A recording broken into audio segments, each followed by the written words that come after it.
ọmọ Yorùbá tó ń bẹ níbẹ̀ máa ṣe miracle, kò ń ṣe miracle ti Kristi ni mò ń bẹ sọ nísìn. So má contact mi pé ẹ̀sìn ni mo gbé dání. Ò bá má ṣẹ̀sìn, ò bá ṣẹ̀sìn, problem ti ẹnìyẹn kò ṣe problem tèmi. Èyí tèmi ń bẹ sọ ní bíbà òun ni bí ayé ẹ tó ṣe máa ní future. So lórí ọ̀rọ̀ future ni mo wá bá yín sọ láàárọ̀ yìí. Ẹ bá mi gbọ́ wọlé ṣe àbọ̀ ìkẹ́ dókítà.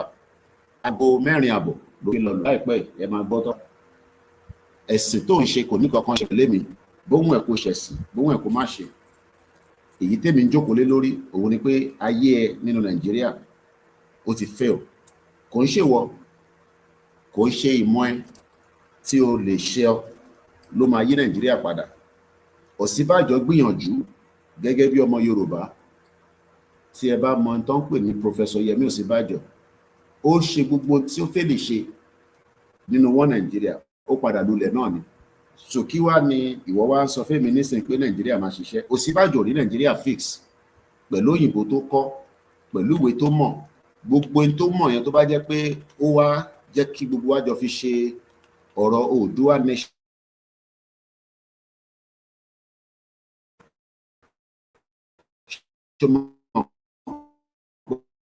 Pé àmọ́ ìyàtọ̀ láàrin Gàmbàrí tí Ọ̀ṣínbàjò lọ bá ṣiṣẹ́.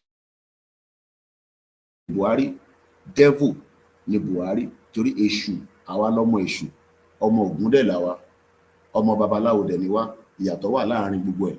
So má mix tá bá ń sọ̀rọ̀ èṣù kó wá máa condemn. Àwọn lórí burúkú tó ń ṣe Nollywood, àwọn ni wọ́n dá ọ̀rọ̀ èṣù àti Jesus Christ sílẹ̀. So ó yàtọ̀ sáàrin wọn. So ẹ bá mi pín ètò yẹn. Ẹ̀yin tí ẹ wà lórí YouTube a máa switch torí a ti gbé wá sórí software. So ẹ lọ sórí ibi tí a ti connect gbogbo ẹ̀. So kí a tó máa tẹ̀síwájú, mo kí gbogbo ẹ̀yin ìran mi. Ẹ̀yin tí ẹ ti sùn, ẹ bá jí ẹ máa bá pàdé.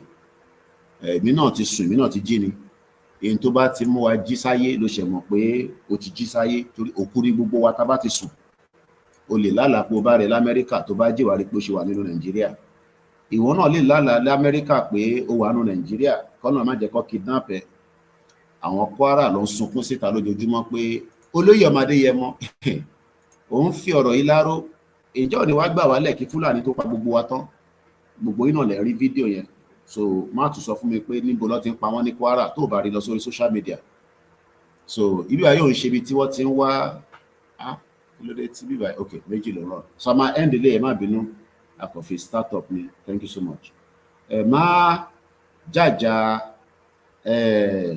tó kùn ẹ́, èyí tó kùn ẹ́ ní bíbá òun ni bí ó ṣe máa tètè wà bá ṣe máa jọ gbára wa sílẹ̀ látara ìlú òṣì tó ń pè Nàìjíríà. Ìlú tó ti báyé jẹ́, ìlú tí ayé ẹ̀ ti lulẹ̀. A máa switch ẹ̀yin tẹ́ wà ní bíbá náà torí mo fẹ́ record audio yẹn. So mo kí ẹ̀yin yan wa àti fẹ́ wọnú agbami ètò lọ. Bẹ́ẹ̀mi Koikimedia bá ti ń jí mo máa ta gbogbo yín lómi jí, kò sórun lójú anybody.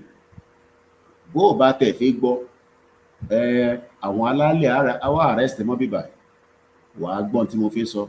Ó ti di dandan kó gbọ́n tí mo fẹ́ sọ torí tí mo fẹ́ sọ in tó bá ìrun ẹ, tó bá mú, tó bá etí, tó bá ojú, kódà tó bá jigijigi tó fẹ́ ṣe láàrin ìwọ àti ìyàwó àti girlfriend àti ìwọ tó fẹ́ ṣe ṣìnà, òun ni mò ń sọ ní bíbá. Torí púpọ̀ nínú igan tẹ́ fẹ́ ṣe ṣìnà, ẹ̀rọ owó ṣe ṣìnà mọ́ báyìí. Nàìjíríà ti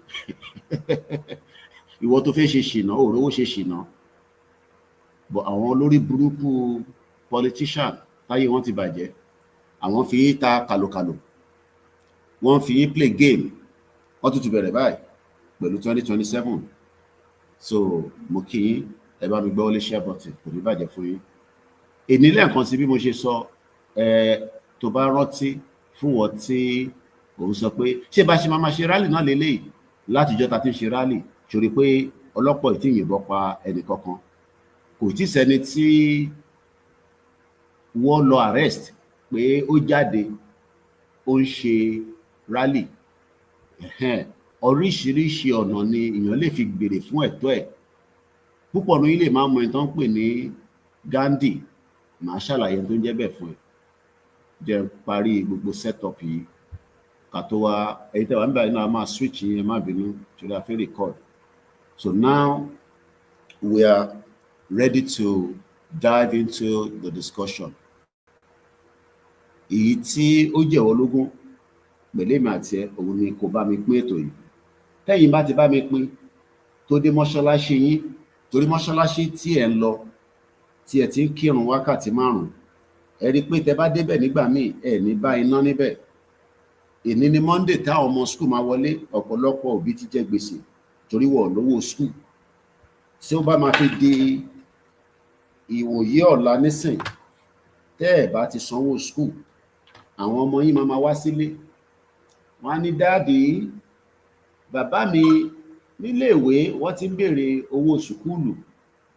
Ọ̀pọ̀lọpọ̀ àwọn ọmọ nísìn lọ́mọ máa bẹ̀rẹ̀ sí lọ ta wóróbo tílẹ̀ bá máa fi mọ́ díẹ̀ nísìn ní gbogbo ọ̀nà Ilé-Ifẹ̀, gbogbo mọ́tòwé yẹn, Ìbàdàn, Èkìtì, Abẹ́òkúta, ẹ̀ máa rá àwọn ọmọ kéékèèké tó ń ta wóróbo káàkiri. Àwọn ọmọ tó yẹ kó wà níléèwé kó máa kàwé, àti sọ wọ́n di tools tó lọ ṣiṣẹ́. So mo kí gbogbo ẹ̀yin èèyàn wa pé ẹ káàárọ̀. So iṣẹ́ tí à ń ṣe níbí báyìí, òun ni wọ́n ń pè ní self-determination. Tó bá ń wá ibi tí òun wá ìgbàlà, ìlú ẹ̀ náà ló ti máa rí ìgbàlà. Torí o ò lè rí ìgbàlà kankan nínú Nàìjíríà. Bóhùn ẹ̀ kó ṣàdúrà ní gbogbo òkè ògùn lọ́hùn, oríṣiríṣi ibi tó ti ń ṣàdúrà wà níbẹ̀. Bọ̀ kò sí àdúrà kankan tó lè ṣẹlẹ̀ mọ́ nínú Nàìjíríà. Ìyẹn tó lè ṣẹlẹ̀ ni pé kólúkálukú pín. So mo fẹ́ bẹ̀rẹ̀ recording yẹn ká wá máa wọnú ètò yẹn lọ. Ṣé dáadáa lẹ́yìn náà ti ń jí? Àbẹ́ ṣe wà lójú oorun? Ṣé ẹ níná àbí ẹ níná? Báwo ni o ṣe ń sọ nínú Nàìjíríà? Ṣé ìwọ náà ṣì wà lára àwọn tó ń pètò pé Nàìjíríà máa da? O jẹ́ mọ́wọ́ ẹnu kúrò nínú ẹ̀. Iṣẹ́ tèmi ni láti rán ẹ létí pé òṣèlú ọdún 4 tẹ́ ti ń ṣe, tí wọ́n náà ń bá wọn campaign, tó ń bá wọn jí ballot box, tí ẹ̀ ń harass àwọn tí ó yẹ kó dìbò, kò jẹ́ kó rí bẹ́ẹ̀. Mo kí gbogbo àwọn ọmọ Yorùbá tó ń sáré ní Japan. Ẹ̀rọ ọmọ yẹn pẹ̀lú gbogbo small material tó fún, ó sì ń sá 100 meter hurdles amúsàn. Ẹ wo park kékeré tó fún ọmọ náà. Kò ń ṣe Nàìjíríà ni ó ń jẹ́ kọ́mọ yẹn máa ṣiṣẹ́. Àwọn alálẹ̀ ló ń tì lẹ́yìn. Ó kọ̀ wà nílùú òfò tó ń pè Nàìjíríà. Bẹ́ẹ̀ náà ló ṣe máa rí fún gbogbo àwọn other athletics tó wà nínú Nàìjíríà. So jẹ́ ká gbóhùn sókè láti iléeṣẹ́ wa, láti ìkànnì wa tá à ń pè ní Koikimedia, bringing the world closer to your doorstep. Orúkọ mi náà ni Ọláyọmí Kóìkì, tí gbogbo yín mọ̀ bẹ́ẹ̀ ni mo wó. Èmi ni the last man standing. Èmi ni máa yọ ẹ̀mí ẹ̀, torí ẹ̀mí ẹ̀ tó takú tó òfin kúrò ní Nàìjíríà, tí òun sọ pé Nàìjíríà máa ṣiṣẹ́, èmi ni máa yọ ẹ̀mí ẹ̀ kúrò náà. Pásítọ̀ kankan lè yọ ẹ̀mí ẹ̀ kúrò ní Nàìjíríà, torí iṣẹ́ pásítọ̀ ni kó pé gbólóńgbó ìgbàlà, àbí pé tó bá kú wá lọ sínú heaven. Heaven ní ilẹ̀ Yorùbá, tẹ́nìkan bá kú kò sẹ́ni tó ti padà wá kó wá sọ pé ìgbà tí bàbá ẹ̀ kú àti mọ́mí ẹ̀, ọ̀nkú ẹ̀ tó kú ń jọ sí, àbúrò màmá ẹ̀ tó kú, ẹ̀gbọ́n dádì ẹ̀ tó kú, ọ̀rẹ́ ẹ̀ yẹn tó kú, ṣó ti padà wá láti sọ fún ibi tí òun wà? Má jẹ́ kẹ́ni kankan tún ẹ̀, ṣàdúrà fún òkú ẹni ibi tó wà, kí Ọlọ́run máa wà pẹ̀lú wọn. Èyí tí ó bá jẹ́ pé ìwọ gbàgbọ́ nínú Christian, ìwọ tó dẹjọ́ ọmọ babaláwo, má yẹ kó gbé ẹni múgùn. Tó bá jẹ́ Ògún ló bá ń bọ, máa bọ́ dáadáa. Èmi náà ń bọ Ògún. I am now 40+. Èèyàn kan lè sọ fún mi pé kí n má tẹpo sórí Ògún. Èmi ń bọ Ògún dáadáa, mò ń bọ Odùduwà.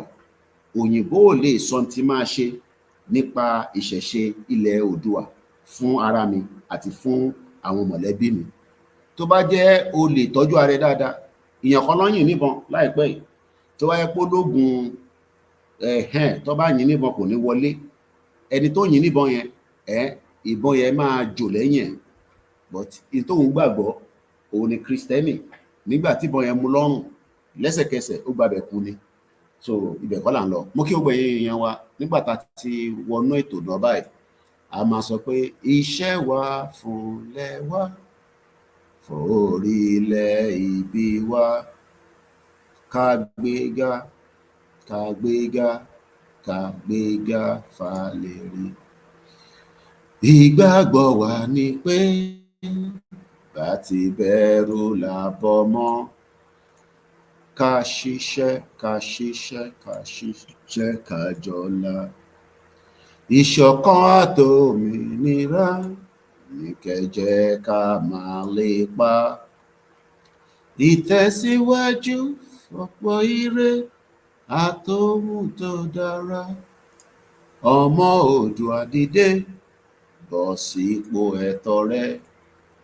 Ìwọ ni ìmọ́lẹ̀ ògo adúláwọ̀. Ṣé gbọ́ nínú anthem yẹn? Fẹ́yìn tí ẹ máa ní à ń ṣe ọmọ Yorùbá, à ń ṣe ọmọ Yorùbá. Nínú anthem yẹn ó ti verify pé ọmọ Oòduà ni wá. Ẹ̀yin lẹ confuse ara yín. Èyí tó ṣe pàtàkì òun ni ká kọ́kọ́ léra wa kúrò nínú Nàìjíríà. Ṣòwárí ìwọ tí onú òfin lé rẹ kúrò nínú Nàìjíríà, ìwọ lèmi fi bá sọ̀rọ̀. Ṣeré ẹ̀yin tẹ́ ti gbà fódodo, tẹkàn retí péjọ́ ló máa ṣẹlẹ̀, ẹ̀yin ẹ máa fẹ̀mí bá lọ. Ìgbà tó fẹ́ ṣẹlẹ̀ yẹn ó máa dàbí olè lóru ni. Bí wọn náà ṣe kàn máa jí lóru bá máa pẹ́ á ti wá ní ilẹ̀ Oòduà, kò wá ń ṣiṣẹ́ ẹjọ́ kan. Torí àwọn amúnisìn àwọn náà fẹ́ jẹ́ kẹ́ lọ. Àwọn náà ti bẹ̀rẹ̀ campaign báyìí bẹ́ẹ̀ ṣe tún máa dìbò ní 2027. Bọ́ká tó débẹ̀, mo fẹ́ sọ̀rọ̀ nípa arákùnrin kan tí gbogbo yín mọ̀ bẹ́ẹ̀ ni mo wó nígbà tí a jọ ń ṣe Yorùbá Nation lọ, tí wọ́n ń pè ní Adéníran. Ẹ ti máa gbórúkọ yẹn dáadáa fún ẹ̀yin èèyàn wa tí ẹ máa ń tẹ̀lé wa. Kódà ó tẹ̀ pé rẹ̀ ní professor nígbà yẹn náà. Létà la gbọ́ pé kò ń ṣe professor kan lọ títí. But tí mo fẹ́ kọ́kọ́ jẹ́ kó yé wa ni pé ìrìn àjò ilẹ̀ Oòduà tá gbé dání, ilẹ̀ Yorùbá Nation tá ń campaign pé kí Ọlọ́run tó ní àwọn alálẹ̀ tó nílẹ̀ náà kí wọ́n jẹ́ kí a rí àṣeyọrí ṣe. Èmi dẹ̀ mọ̀ pa máa rí àṣeyọrí, a máa rí ṣe, kò ń ṣe tó máa wá ní kíákíá. Torí ọ̀pọ̀lọpọ̀ irú àwọn èèyàn bíi Wálé Adéníran lórúkọ bàbá náà. Òun ni ó jẹ́ igbákejì bàbá Akíntóyè nígbà tá a bẹ̀rẹ̀ Yorùbá Nation, tí gbogbo wa jọ ń bá iṣẹ́ náà lọ, tí a rò pé lára àwọn àgbàlagbà tó ní làákàyè tí a jọ ń ṣiṣẹ́ yìí ni. Àṣé àwọn bàbá yìí àwọn náà ní àjẹ́ndà tiwọn. A bẹ̀rẹ̀ ìrìn àjò yẹn dáadáa pẹ̀lú ẹ̀, ìyẹn Professor Wálé Adéníran tá à ń sọ yìí. Nígbà tó di ìgbà tí gbogbo ẹ̀ ń lọ bó ṣe jẹ́ kó lọ, àṣé bí ẹ ti ṣe mọ̀ tẹ́lẹ̀, àwọn ọmọ ìrànmọ́ládé, àwọn ọmọ Yorùbá, a ní ọ̀pọ̀lọpọ̀ àwọn tí wọ́n máa ń dáwọ́ rú nígbà tí àwọn kan bá ń polongo.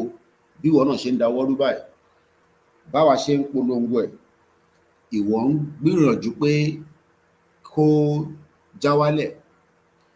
Ìwọ ń gbìyànjú pé kí àṣeyọrí kó má wá lórí ẹ̀. Ìdí tó ṣe rí bẹ́ẹ̀ ìwọ nìkan ló yé. Ẹlòmíì, you are part of the reason tí àìṣetígbà country tá à ń polongo yìí. Torí tó máa jẹ, o ti ta ìran ẹ, gẹ́gẹ́ bí a ti ṣe gbọ́ nínú àwọn ìtàn tí ó ti wáyé. Gbogbo alámọ̀ ìdí tí Ìlọrin ṣó ṣe wà lọ́wọ́ àwọn Fúlàní lénìí, a ní láti mọnú gbogbo ìtàn yẹn lọ. So irú ẹ̀ náà ni bàbá tí wọ́n ń pè ní Wálé Adéníran. Torí èmi ò rí ìdí tí a máa perú èèyàn bẹ́ẹ̀ ní professor. Torí gbogbo professor tèmi mọ̀, wọ́n gbọ́dọ̀ ní làákàyè, wọ́n dẹ̀ gbọ́dọ̀ ní ọgbọ́n lórí. Ẹ má ní kí ló dé tí ẹ wá àtáàkì bàbá yìí. a gbọ́dọ̀ jẹ́ kó yé ẹ̀yin ni pé àwa tí a mọ̀ wọ́n lẹ́yìn nígbà tí à ń jọ wà nínú campaign movement yìí, a mọ̀ orí èèyàn tí bàbá yẹn jẹ́, a dẹ̀ mọ̀ àwọn ìgbésẹ̀ tí bàbá yìí gbé láti lè dìrẹ́lì Yorùbá Nation movement tí ó jẹ́ etí gbogbo wa tí a gbà fún lábẹ́ leadership Professor Adébánjí Akíntóyè. So mo kí ẹ̀yin ọ̀jọ̀gbọ́n pé bàbá ìtútù ti wá jáde o pẹ̀lú àwọn gúrùpù kan tó jáde náà láti ń gbọ́ fìrìfìrì, bọ́ kò jọ yín lójú, kò dẹ̀ gbọ́dọ̀ jọ mí náà lójú, torí gbogbo ala mọ̀ iṣẹ́ tí àwọn olóṣèlú máa ń ṣe láti kó sáàárín àwọn ọmọ Oòduà, àwọn ọmọ ìran ọmọ aládé, àwọn ọmọ Yorùbá tí a ti ń béèrè fẹ́tọ̀ wa, torí wọ́n mọ̀ pé n tá a béèrè fún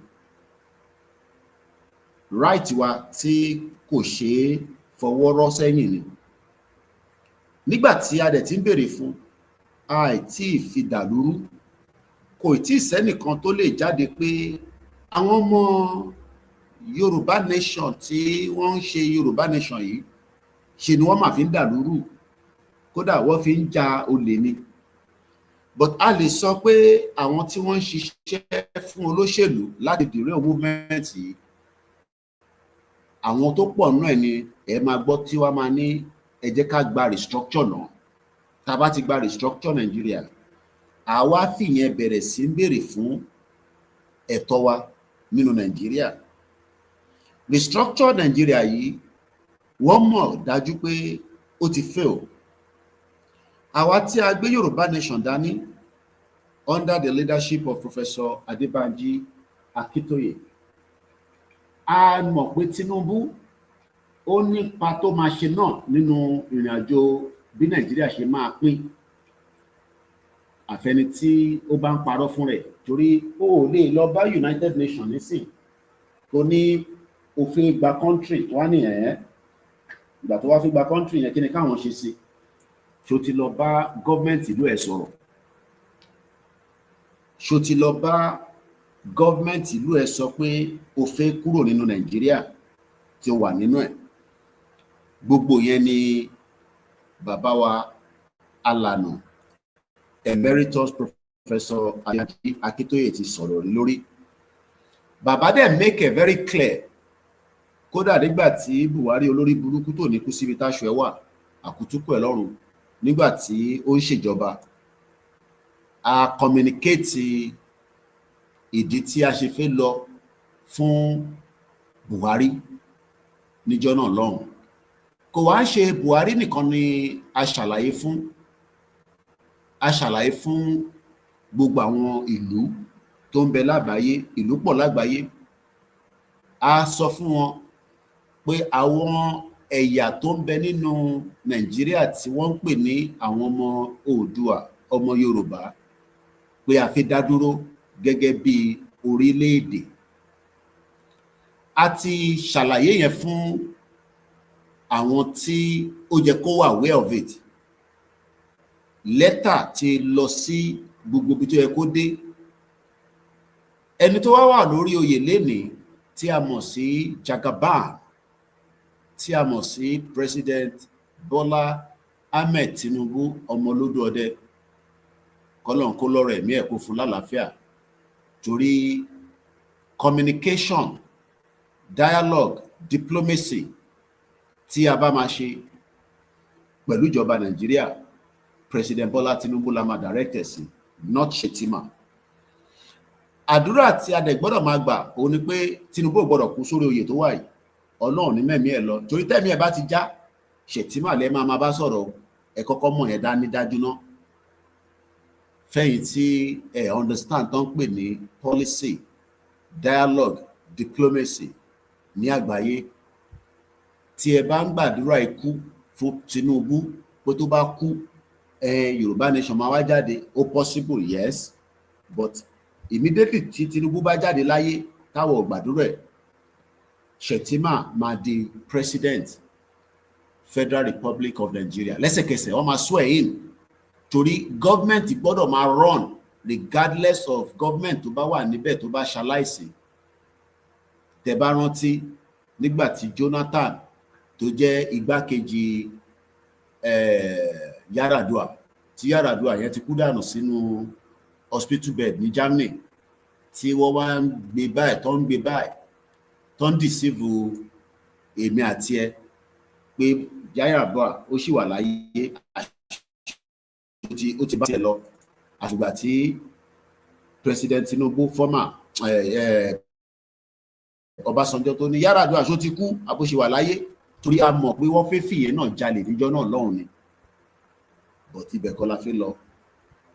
Lẹ́sẹ̀kẹsẹ̀ wọ́n fi Jonathan, in tó mú Jonathan di president ni mo kàn ṣe tó ẹlòmíì ò mọ̀ kankan, ẹlòmíì kàn ń sùn ó ń jí kò mọ̀ kankan. Ìdí tí o ṣe gbọ́dọ̀ jókòó sórí ètò tí wọ́n sọ̀rọ̀ matchmaking, tí wọ́n sọ̀rọ̀ à ń jàjà ẹ̀sìn, tí wọ́n sọ̀rọ̀ wà á lọ gbàdúrà lórí òkè, àdúrà tó fẹ́ mọ̀ ìbí báyìí ló wà. Ní August 6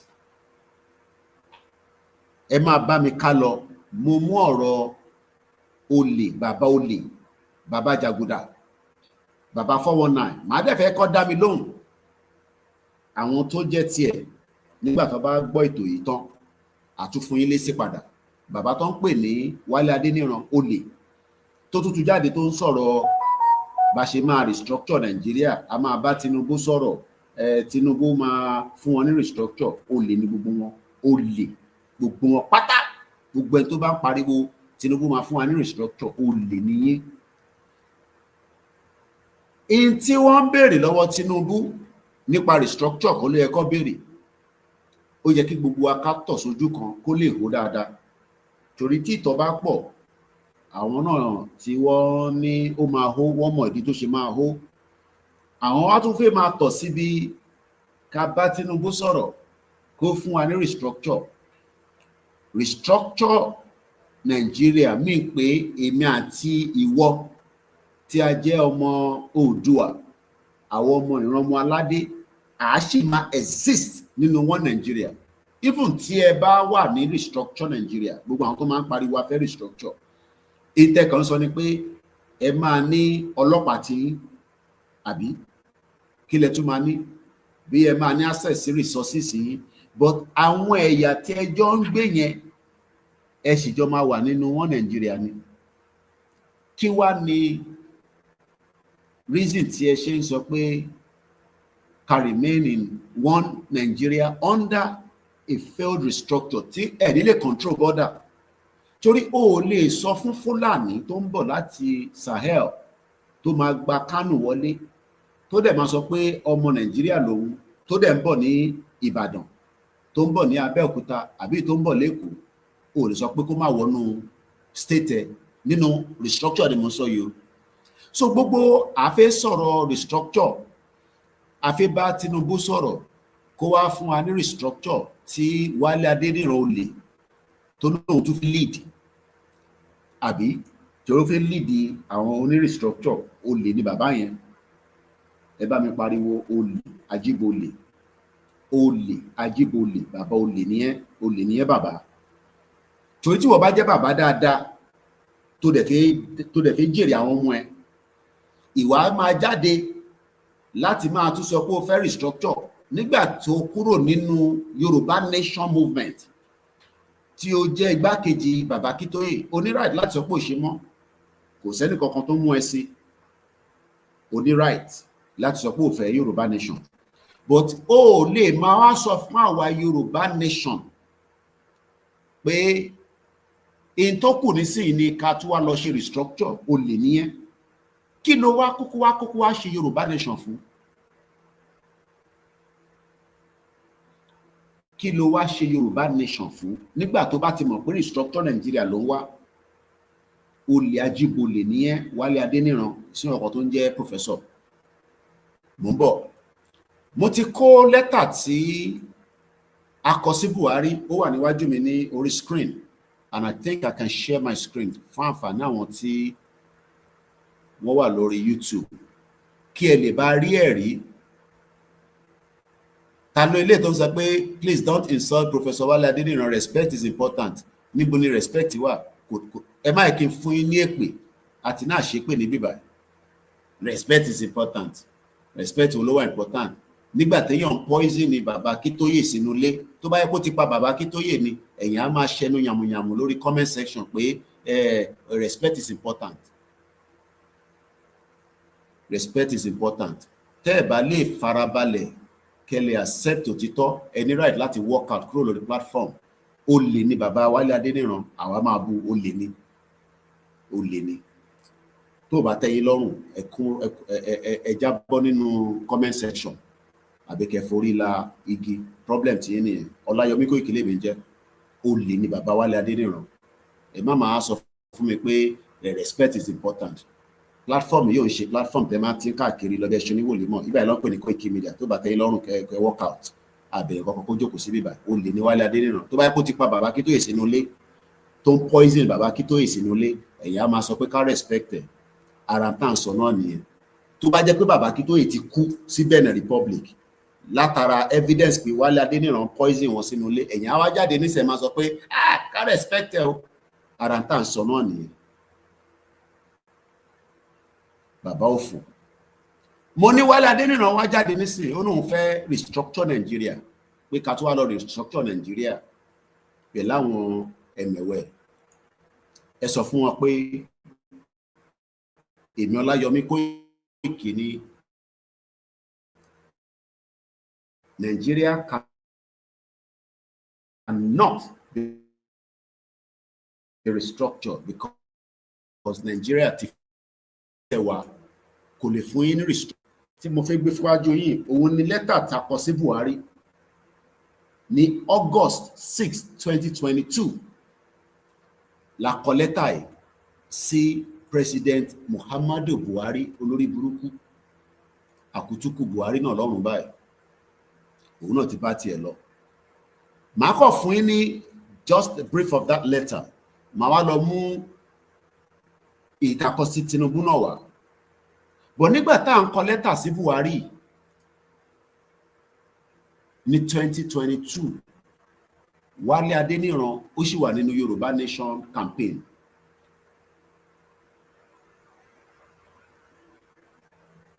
Wálé Adéníran ó sì wà nínú Yoruba Nation campaign movement. Torí campaign làwa ń ṣe. Kò ṣe dandan kó gbàgbọ́. Tó bá náà ṣe, kò sẹ́ni tó máa mú ẹ sí. Problem tí ẹni yẹn. Tá bá délẹ̀ lérí, àwa kọ́ la fẹ́ ṣe. Gbogbo ọmọ Yorùbá tó jẹ́ 60 million plus ló máa ṣe Yorùbá Nation. Wọ́n ò ní ṣe ìjọba Yorùbá Nation lẹ́yìn any one of us. Ìjọba Nàìjíríà tó ń ṣe nísìn, ó lẹ́tọ̀ọ́ láti question wọn fún nǹkan tó ń ṣe. O gbọ́dọ̀ accept ẹ̀ gẹ́gẹ́ bí ọmọ ìlú. Bí mo ṣe wà ní Áfíríkà lọ́wọ́lọ́wọ́ báyìí, in tó ń ṣe ní United Kingdom, ó gbọ́dọ̀ kàn mí. Mo ń wo program arábìnrin kan lórí YouTube lánàá. Àwọn máa ń sọ̀rọ̀ nípa ọ̀rọ̀ immigration. Mo dẹ̀ wá ń sọ lánàá, mo ní bíbá nìkan ni channel tó link Yorùbá Nation pẹ̀lú international news. Kíkọ̀ sáré mú bẹ́ẹ̀ jáde nígbà tí mo ń gbọ́ program gẹ́ọ̀ yẹn, ó ń sọ̀rọ̀ nípa ILR. Ara ta sí sọ pé ká dá dúró nìyẹn. Nínú restructure, ẹ lè gba immigration ní kẹ́ take control of it. You will still be part of Nigeria. In tó dẹ̀ jẹ́ one of the biggest thing tí àwọn diaspora ń face nílùú òyìnbó, òun ni immigration. And o lè control immigration tó bá ṣì wà London restructure Nigeria òfò tí gbogbo wọn pariwo. O lè control ẹ̀. UK nísìn lè control immigration wọn because sovereignty wọn ni, ìlú wọn ni. But tí wọ́n bá ní àṣìfẹ́ wà ní wọn Nigeria, báwo ló ṣe fẹ́ stop àwọn ẹ̀yà tó kù? Kò ń ṣe dandan ní kí gbogbo èèyàn wọlé náà. Ṣé gbogbo èèyàn ló máa fún ní visa láti lọ sí America, sí UK, sí Canada, sí even gan Turkey, ó máa gba visa lọ ni. Mo mọ̀yàn tí 2 years ago tí a apply visa fún lọ sí Turkey tó reject. Ambassy bọ́ sí South Africa, púpọ̀ ní máa gba visa ni. Ó lè pàgìdì wọ plane ní sípò lọ South Africa. Ó tó bẹ́ẹ̀. Ìtàn pè ní pé àwọn làwọn control border wọn nìyẹn. Ó lè wà nínú wọn Nigeria kó control border láyé kò possible. So don't be deceived by criminals coming out to tell you Yoruba Nation tá gbé dání pé ká tún wá lọ máa campaign fún restructure. Ẹni tó bá ti ń ṣe Yoruba Nation tó wá tún wá náà wò ṣe mọ́, ó ní right force. But má wàá gbé ohun jáde, ìdí tá ṣe máa attack ẹnìyẹn. kó wá tó wá sọ fún gbogbo ọmọ Yorùbá pé Yorùbá nation yẹn kó ló ràn ọ̀nà àbáyọ nísìnyí o, restructure ni o, olè níyí, Wálé Adéníran olè ní ẹ. Anybody tó bá dẹ̀ comment nínú comment section pé ká má bú àgbàlagbà, ẹ̀yin kọ́ ni máa bú, ẹ tún fẹ́ ká máa sọ pé olè ní Wálé Adéníran. 2017 ni George Akínọlá, àwọn ọgbọ́n ìtì bẹ̀rẹ̀ Yorùbá nation. 2017 George Akínọlá ṣì wà láyé, kò kúrò nínú Yorùbá nation. Yes, we can have dispute with ourselves. A máa yanjú ẹ̀ ni. Àwọn àtẹnu máa ń jà. Nígbà tí there was a dispute between George Akínọlá àti campaign movement yìí, wọ́n parí ẹ̀, èmi wà lórí ìjókòó nínú Benin Republic. Wọ́n parí ìjà yẹn, and he has become part and parcel of Baba Akintoye. Kò dẹ̀ bú Baba Akintoye, ó respect Baba Akintoye, but sometimes there might be dispute. Lẹ́ni òun ni gbákejì Baba Akintoye ní homeland. Ẹni tó jẹ́ igbákejì tẹ́lẹ̀ yẹn, òun kẹ́lẹ̀ farabalẹ̀ gbọ́n tí mò ń sọ. Ẹni tó jẹ́ igbákejì Baba Akintoye tẹ́lẹ̀, òun ló tún wá ń jáde nísìnyí wá ń sọ fún gbogbo ọmọ Yorùbá pé ká tó wá lọ ṣe restructure. Ẹ wá ní ká má pè ní olè ni. 2017 ni George Akínọlá ní Adámásìgbà ní Ìbàdàn. Èmi ò tẹ̀ tí mo gbọ́ kọ̀ọ̀kan tó ń pè ní Nàìjíríà àfẹ́gbà Yorùbá nation níjọ́ náà lọ́hùn. Làwọn tí ń pariwo pé Oòduà nation gbọ́dọ̀ jáde, ká má lọ dìbò mọ́. Táwọn bá tún sọ fún wọn níjọ́ náà lọ́hùn pé ká tún lọ dìbò, gbogbo àná àti ọjọ́ wa ti já báyìí nísìn. A dẹ̀ dúpẹ́ pé àwọn ọba wa ti understand pé kò sí kankan tó ń pè Nàìjíríà. Wọ́n lè má fi gbogbo ẹnu sọ̀rọ̀ tán, but àwa tá à ń rí wọn, tá à ń bá wọn sọ̀rọ̀ nínú private, kò dẹ̀ ṣe tá máa kà fún yín. At least mo ti ní opportunity láti jókòó pẹ̀lú ọba 7, ó ti pé more than 17 nísìn. Tá bá calculate àwọn ibi tá lọ ní Òkè Ògùn, wọ́n ká sọ pé ọba bíi 18, 19, 20 àbọ̀bá kan nílé. So approximately about ọba 21. Àwọn gbogbo ọba dẹ̀ ní ọba àṣà màmá mi ní gbogbo ọba ní ọba ńlá, kò sọba kékeré kan nílẹ̀ Yorùbá. Pé ká má máa sọ pé ọba kan ní gbogbo wọn lọ bá dáadáa. Bẹ́ẹ̀ni, Wálé Adéníran ti ní mental problem. Tíyàn bá dẹ̀ dàgbà tó ti ní dementia, lọ́jọ́ kò kọ́ máa tọ́jú ẹ̀. Àìmọye àwọn tó ní dementia nílò òyìnbó tó ń tọ́jú, tó dẹ̀ máa dàgbà títí tó máa dògbò, tó dẹ̀ gbọ́dọ̀ pa wọ́n. Bí bàbá ẹ̀ dá kó pa àgbàlagbà nílò òyìnbó pé torí pé ó ní dementia. Wàá máa tọ́jú ẹ̀ ní gbogbo iná lẹ́rìn àwọn Nigerians tára wọn ò balẹ̀. Ẹ fi gba pound sterling tó máa sanwó fún yín, òfin máa lọ yín àgbàlagbà ní ìkànnà. Tá bá tọ́jú Wálé Adéníran sínú mental home àbí dementia home, a máa fún ní oúnjẹ, a máa fún ní ìtọ́jú, a máa fún lóògùn. Bó kó má jáde máa wá sọ fún àwa ní wákàtí pé a fẹ́ gba restructure Nigeria. Kò sí kankan tó jẹ́ restructure. Anybody tó bá ń campaign fún ẹ lè má campaign fún Yorùbá nation, bẹ́ẹ̀ má wá campaign fún restructure Nigeria. Ìyẹn làwa sọ. Because olè ní olè lẹ́ni tó bá ń campaign fún restructure Nigeria, because Nigeria ò lè wà ever restructure. Ọlọ́run adé fún gbogbo alẹ́mì gúngùn, gbogbo táwa ń sọ yìí ojú gbogbo ló máa já. Bó bá wùn yín ká gbà, bó bá wùn ká má gbà, but nǹkan kan ń bọ̀ tó máa ṣẹlẹ̀ sínú Nàìjíríà, gbogbo wa la máa jọ rí. Kò ń ṣe Yorùbá nation ló máa bẹ̀rẹ̀ wàhálà Nàìjíríà. In tó máa bẹ̀rẹ̀ wàhálà Nàìjíríà ó ń bẹ ní north. Wá bá Tinubu fan tó tán lẹ̀, wá bá President Bola Tinubu fan tó tán lẹ̀, wá fa ìdí ẹ̀, wá fa gbogbo ẹsẹ̀. Ẹ̀mí àfẹ́ bọ́ sí tó bá jáwọ́ kúrò lọ Nàìjíríà. Torí ẹ̀mí Abíọ́lá já sí Nàìjíríà ni. Connection mélòó ní Tinubu ní tó Abíọ́lá? Ẹ̀mí MK Abíọ́lá ó padà já sínú Nàìjíríà ni. Kọ́lọ̀ fọ́run kẹ tọ́run bá wà, tó bá dẹ̀ sọ́run kọ́lọ̀ dáríjì. Torí gbogbo ìtòun náà ṣe sí ilẹ̀ ìsáwó lọ́wọ́ òun ló lọ lọ́nkàn yẹn, tó kó gbogbo investment ẹ̀ tó lọ́ kó sí north. Just like bí Tinubu ṣe ń kó gbogbo ẹ̀ lọ sí north, tí kankan bá ṣẹlẹ̀ north ló ń kówó sí, òun àti Ṣèyí Tinubu tó ń dáwó síbẹ̀. Ilẹ̀ Yorùbá ní problem kò wọ̀ support ẹ̀. So ẹ jẹ́ ká sáré wo lẹ́tà tí a kọ sí Buhari, olórí burúkú sí bàbá. Olórí burúkú sí bàbá, ó ti bá tiẹ̀ lọ báyìí nísìn. So lẹ́tà tá a kọ sí Buhari ní August 6, 2022, Wálé Adéníran sì wà nínú campaign movement pẹ̀lú wa. Kí ni tó wá yàtọ̀? Kí ni nǹkan tóun ṣẹ̀ wá rí? Tó ṣẹ̀ wá ń sọ fún wa léni pé wọ́n Nàìjíríà yẹn o. Ẹ má bínú, kí ni ẹ ti lọ àbí? Ẹ má dáhùn náà jàre, bàbá mi Kúnlé Ṣítà ní àṣà fún mi, please don't insult àgbàlagbà. Ṣé àgbàlagbà nìyẹn? Àgbàlagbà gbọ́dọ̀ máa dàgbà kí a mọ̀ pé àgbàlagbà lélẹ̀. Kò ṣe dandan kó ṣe Yorùbá nation mọ́, but in tí a fi jáde fún ni pé ó wá sọ̀rọ̀ pé kí ọmọ Yorùbá tó wá accept restructure Nigeria, and that for us is a lie. Number, I think I lost my screen. Ẹ jẹ́ ká padà ká tún share screen again. Ká sáré gbé débẹ̀. Share the program and invite others to do so. Tí wọ́n bá ń sùn, èmi á máa jí ẹ. Kó tó pèrun àsùbá, èmi tí ń ṣiṣẹ́ tèmi lọ.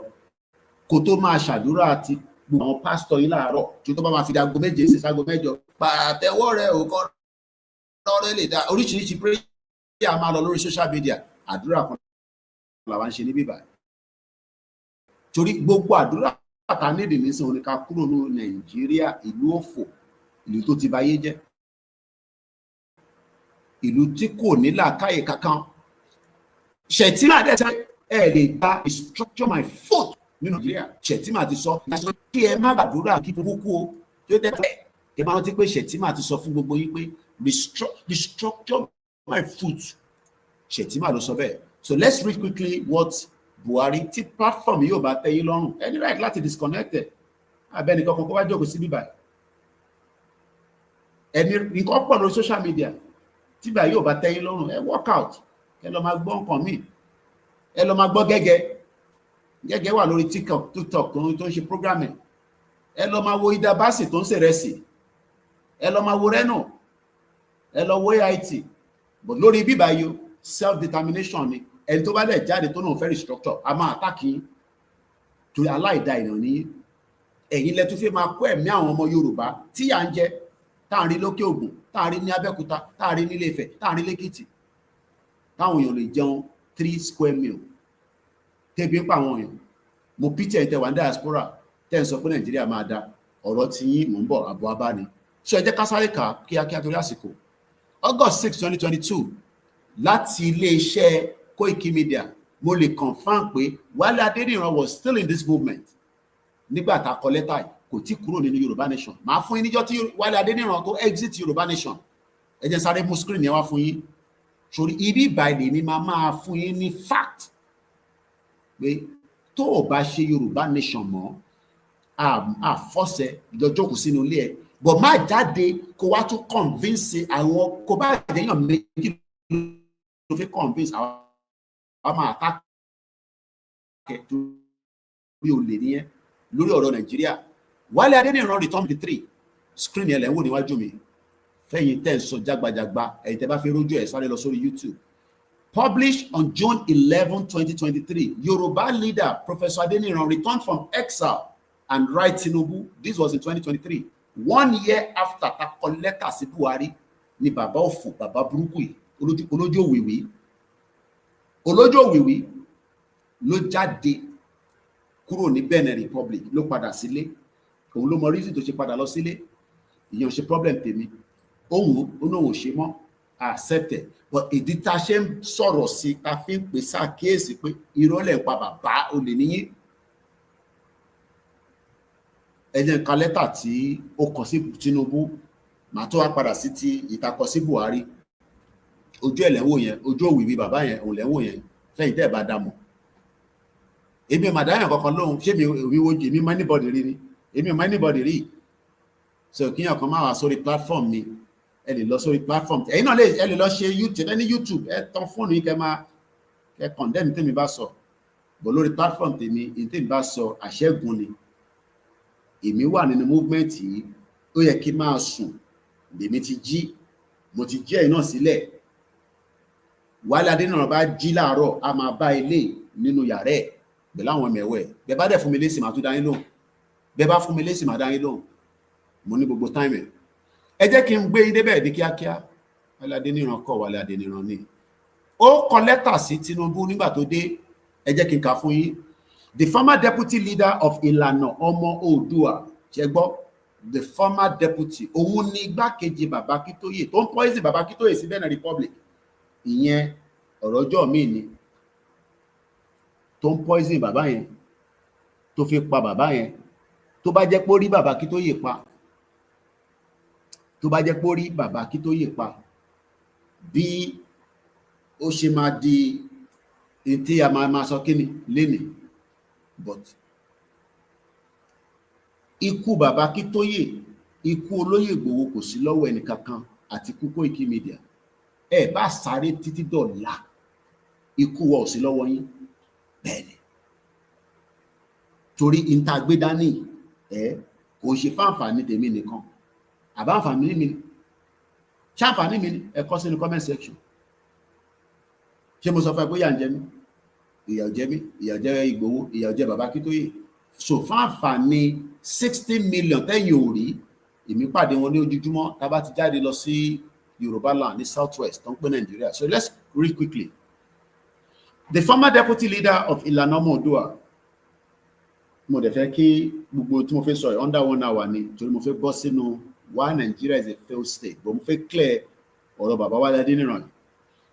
The former deputy leader of Ilanomo Oodua, Professor Wale Adeniran, has returned to Nigeria from exile. Adeniran left Nigeria in May 2021 alongside Professor Adebanji Akintoye at the peak of Yoruba nation's struggle for self-determination and settled in the Republic of Benin. In a statement he issued at the weekend in Ile-Ife, Osun State, the elder statesman called on President Bola Tinubu to return the nation to its former glory. Ṣé ń gbọ́rọ̀? Ó sọ fún Tinubu pé kó return Nigeria to the former glory. Ṣé bí ẹ̀yin ṣe dàgbà tó, ẹ̀yin tẹ́ ń wò mí nísìn, bí ẹ̀yin ṣe dàgbà tó, ṣe fi pé Nigeria lè padà sí former glory ẹ̀. Kí ni former glory ẹ̀? Kí n kàn fún yín tẹ́ ẹ̀ bá mọ̀. Màmá tèmi lọ sí London, kò gba visa wọlé. Yes, because last born màmá mi, màmá tó bí mi, tó bí Koikimedia, last born wa UK lọ bí sí. These are the former glory tí bàbá yìí, bàbá burúkú yìí tó ń sọ pé kí Nàìjíríà return sí. Ẹ farabalẹ̀ kẹ́gbọ́n àárín bíbá yìí o, torí nǹkan yìí ọ̀pọ̀lọpọ̀ yìí tẹ́ máa wò mí o. Torí àwọn kan ti sọ nísìnyí pé àwọn àtàkì bàbá Wálé Adéníran. O lè ever rí that glory mọ́, màá ṣàlàyé fún ẹ̀dí. Ẹ gbọ́ mi yé. Former glory tí wọ́n ní kí Tinubu dá Nàìjíríà padà sí, that means pé kí Nàìjíríà padà síbi tí a lè ẹ ṣe gan yìí gifters ẹ ṣe gan a lè lọ sí UK láì gba visa. Ṣé ó possible pa lè wọnú UK táwọn ní gba visa in another 10 years after tí Tinubu bá ṣe tán? Ẹ bá mi kọ sí comment section. Because these are the former glory of Nigeria tó ń sọ. Àwọn èèyàn respond náà, ẹ bá mi kọ sí comment section. Màá kicking out Aristo Titus, màá kicking out. Ẹ máa wá disturb platform wa. Ẹ ní Facebook, ẹ ṣe tán Facebook tí kẹ́ máa ṣe program, màá kicking out. Màá kicking out. Mo mọ ẹni kankan rí o, I don't trust anybody, mo mọ ẹni kankan rí o. Mo san lórí gan, mo mọ ẹni kankan rí o. Tí bá tempo bí ṣe ń sọ̀rọ̀. Torí màmá tó bí mi ni àtàwọn ìyàwó mi o, mo gbádùn tó yẹn o. Gbogbo jàgbàjàgbà tẹ́ ń kọ yẹn, màá kicking out. Mo sọ fún yín lẹ́ẹ̀kan tí bá yóò bá tẹ́ yín lọ́rùn torí ẹ máa forí gbèpè lọ tẹ́ ẹ bá fi forí gbèpè lọ. Mo mọ yẹn kọ́kọ́ rí o, mo mọ àgbàlagbà, mo mọ arúgbó, mo sán lórí gan. So tí bá yóò bá tẹ́ yín lọ́rùn ẹ walk out of the platform, màá kicking out. So comment òṣì sí bíbá yóò tẹ́ bá ń fún mi lówó tẹ́lẹ̀ ẹ̀yà stop owó yẹn. Tí bá dé London màá lọ fagbùrù, màá lọ ṣiṣẹ́ cleaning, màá máa rówó. Mo bẹ̀ yẹn kankan. Tẹ́ bá fẹ́ respect elders tẹ́ bá fẹ́ respect ẹ respect ẹ sínú ilé yín, sínú yàrá yín.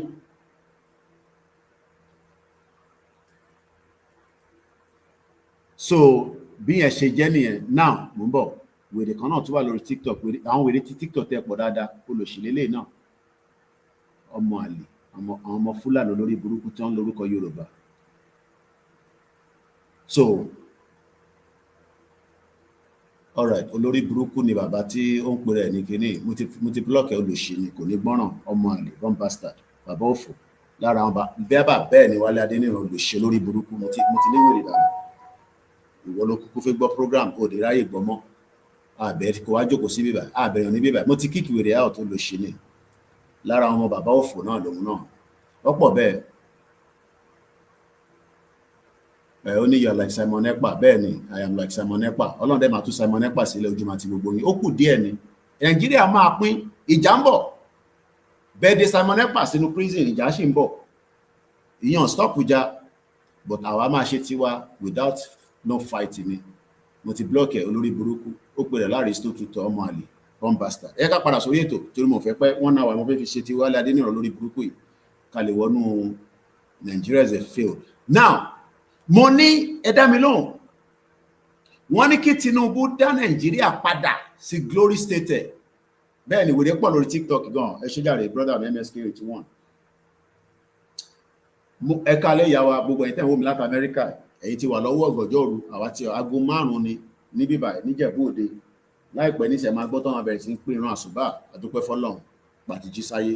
Àìdẹ́ máa gbọ́ kúkúrúkú, o lè gbọ́ kúkúrúkú l'Amẹ́ríkà, o lè àfi tó bá gbé nínú abúlé, o lè gbọ́ kúkúrúkú. So money, the former glory was when my parents, màmá tó bí mi lọ́mọ, tó wọ UK pẹ̀lú equivalent of 1-to-1. And I know that because last born tó jẹ́ màmá tó tí màmá mi bí tó jẹ́ last born wa UK lọ bí sí ní 1980 on a private hospital ló fi di ẹni tó ní British passport.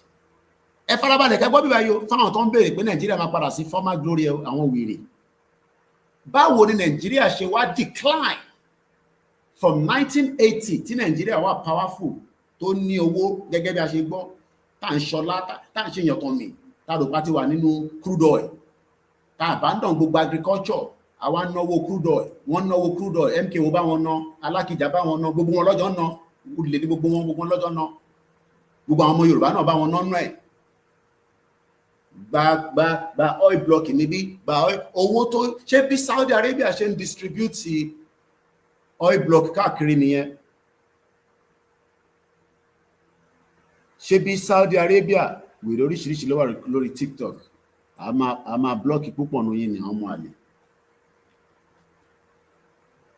Ṣé bí Saudi Arabia tẹ́yìn ti lọ ń ṣe hajj tẹ́tí lọ ń ṣe gbogbo ìntẹ́ Ọlọ́run ní kẹ́ ṣe gẹ́gẹ́ bí mùsùlùmí, màmá tèmi náà ti lọ sí Mẹ́kà rí, bàbá mi lọ sí Mẹ́kà, ìyẹn mean anything, ìyẹn mi pé bàbá mi ò ṣe ìṣẹ̀ṣe, gbogbo ẹ̀ kò lọ Mẹ́kà kó má ṣìṣẹ̀ṣe, problem ti ẹni yẹn torí ìṣẹ̀ṣe làgbà.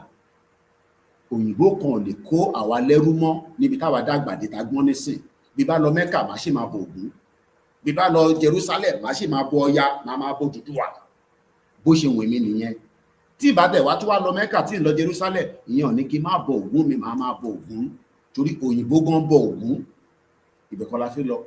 Báwo ni Nàìjíríà ṣe fi wá padà sí former glory ẹ̀ níbi tí Nàìjíríà ti pound sterling láàárọ̀ yìí, ẹni tó máa ń send owó fóònù yẹn lélẹ̀ ìmú ń bọ̀ ẹjọ́ sáré lọ sọ́dọ̀ ẹ̀wù mi tó bá máa fi dàárọ̀ yìí ní sí ọmọ máa send iye tí náírà jẹ́ fẹ́yìn tẹ́ ẹ̀ ní làákàyè tó ń sọ fún yín pé Nàìjíríà máa padà sí restructure á wá padà sí glory, èyí lọ́wọ́ wà bẹ́ẹ̀ òun lélẹ̀ ìwù mi money changer London ló wà, mo fi lọ wo èlò lówó tó send sí mi lánàá, òun lélẹ̀ wù mí money transfer ó send ní 11:30 AM òun lélẹ̀.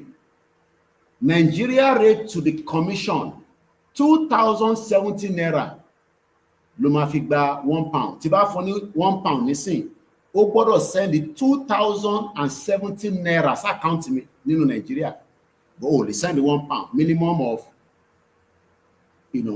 kásá sọ pé minimum of tó bá send £100 ó máa yọ £4 lórí ẹ̀, but £1 lẹ́ni £1 pọ́n kan wọ́n yàn kí mo mú pọ́n wá bíbà tó ẹlòmíì ò mọ̀ tán pè ní pound specimen tẹ̀lélẹ̀ òun ní ìtàn pè ní pound ní pound sterling tó bá mọ̀ pound sterling owó tó ń rí nígbà tí màmá mi ná London ní 1980 ìgbà yẹn ní Nàìjíríà wà ní glory state o sílè kan £1 owó tó ń wò lọ́wọ́ mi specimen lélẹ̀ £50 lélẹ̀.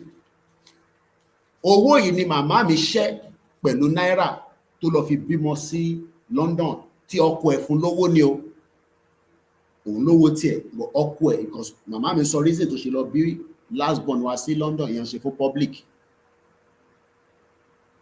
Ó wá gbéra láti Nàìjíríà kò gba visa because visa on arrival ní UK ní 1980 èèyàn kan ṣẹ̀ wá ń sọ fún ìwọ pé Nàìjíríà máa padà sí former glory ẹ̀ but Tinubu ló máa gbé wa lọ síbẹ̀. Ṣé Tinubu lè tò Nàìjíríà padà sí former glory ẹ̀? Ìbéèrè ńlá ni o.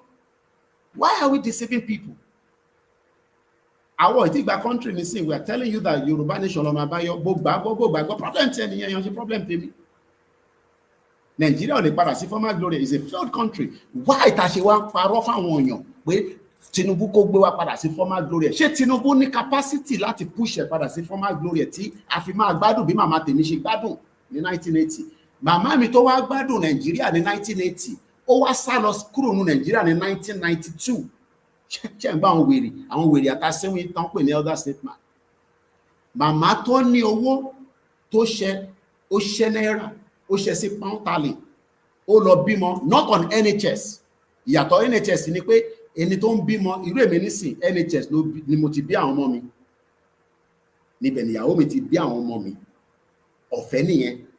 Èmi gan tí mò ń gbé ní London mo tó bẹ́ẹ̀ láti lọ bímọ sí private hospital. Níbo ni mo ti fi rówó yẹn? Wèrè kan ṣe wá ń sọ fún wọn pé Nàìjíríà máa padà sí former glory ẹ̀ tí màmá tèmi lọ bímọ sí London ní 1980. Ó dà kórí yín ò pé tẹ máa ń gbọ́ àwọn tó ń sọ jágbajàgba. Mo ní bíbẹ̀ ló ti máa gbọ́ òtítọ́. Bomb bastard. Idiot all over the place. Do you know what it means to give back to UK citizen in 1980? Privilege ni. Ìyẹn ló ṣe ń pè wọ́n ní Tòkunbọ̀. Ẹni tó bá bí sí lóyìnbó ló ń pè ní Tòkunbọ̀. Ìmíṣẹ́ wa lọ jìyà ní more than 15 years ní that same country tí màmá tèmi láti lọ tó ẹ̀kọ́ lọ bí èmi náà ní 1978 sí UK. Ó rò pé Nàìjíríà dání kí n gbé lọ bí mi sí UK ní 1978. I was born in 1978. Idiot kan wá sọ fún wa nísìnyí pé Nàìjíríà máa dá ní 2025. Èpè lẹ́ máa gba gbogbo yẹn ní ṣoríire. Bomb bastard all over the place. Idiot. Ṣé restructure ló máa wá fún wa ní that same privilege yẹn padà nísìn? Àbí ká gba country wa ká develop policy ká develop economy so that ìlú tí a fẹ́ lọ bá yẹn a máa respect wa based on your economic plan. Mo ní Florida lásán ní America wọ́n raise $1 trillion every year. Idiot all over the place. Mélòó ní Florida sí Ọ̀yọ́ state? Ìyẹn kan ṣe wá ń sọ fún pé ẹ̀ka máa restructure Nigeria, restructure ló máa mad people all over the place. Orí yóò pè. Àwa wí tán èèyàn kan ní kan má bu àgbàlagbà. Ṣàgbàlagbà yẹn kò ní làákàyè ni. Tó ń sọ fún Tinubu pé kó gbé wa padà sí former glory. Do you know that statement?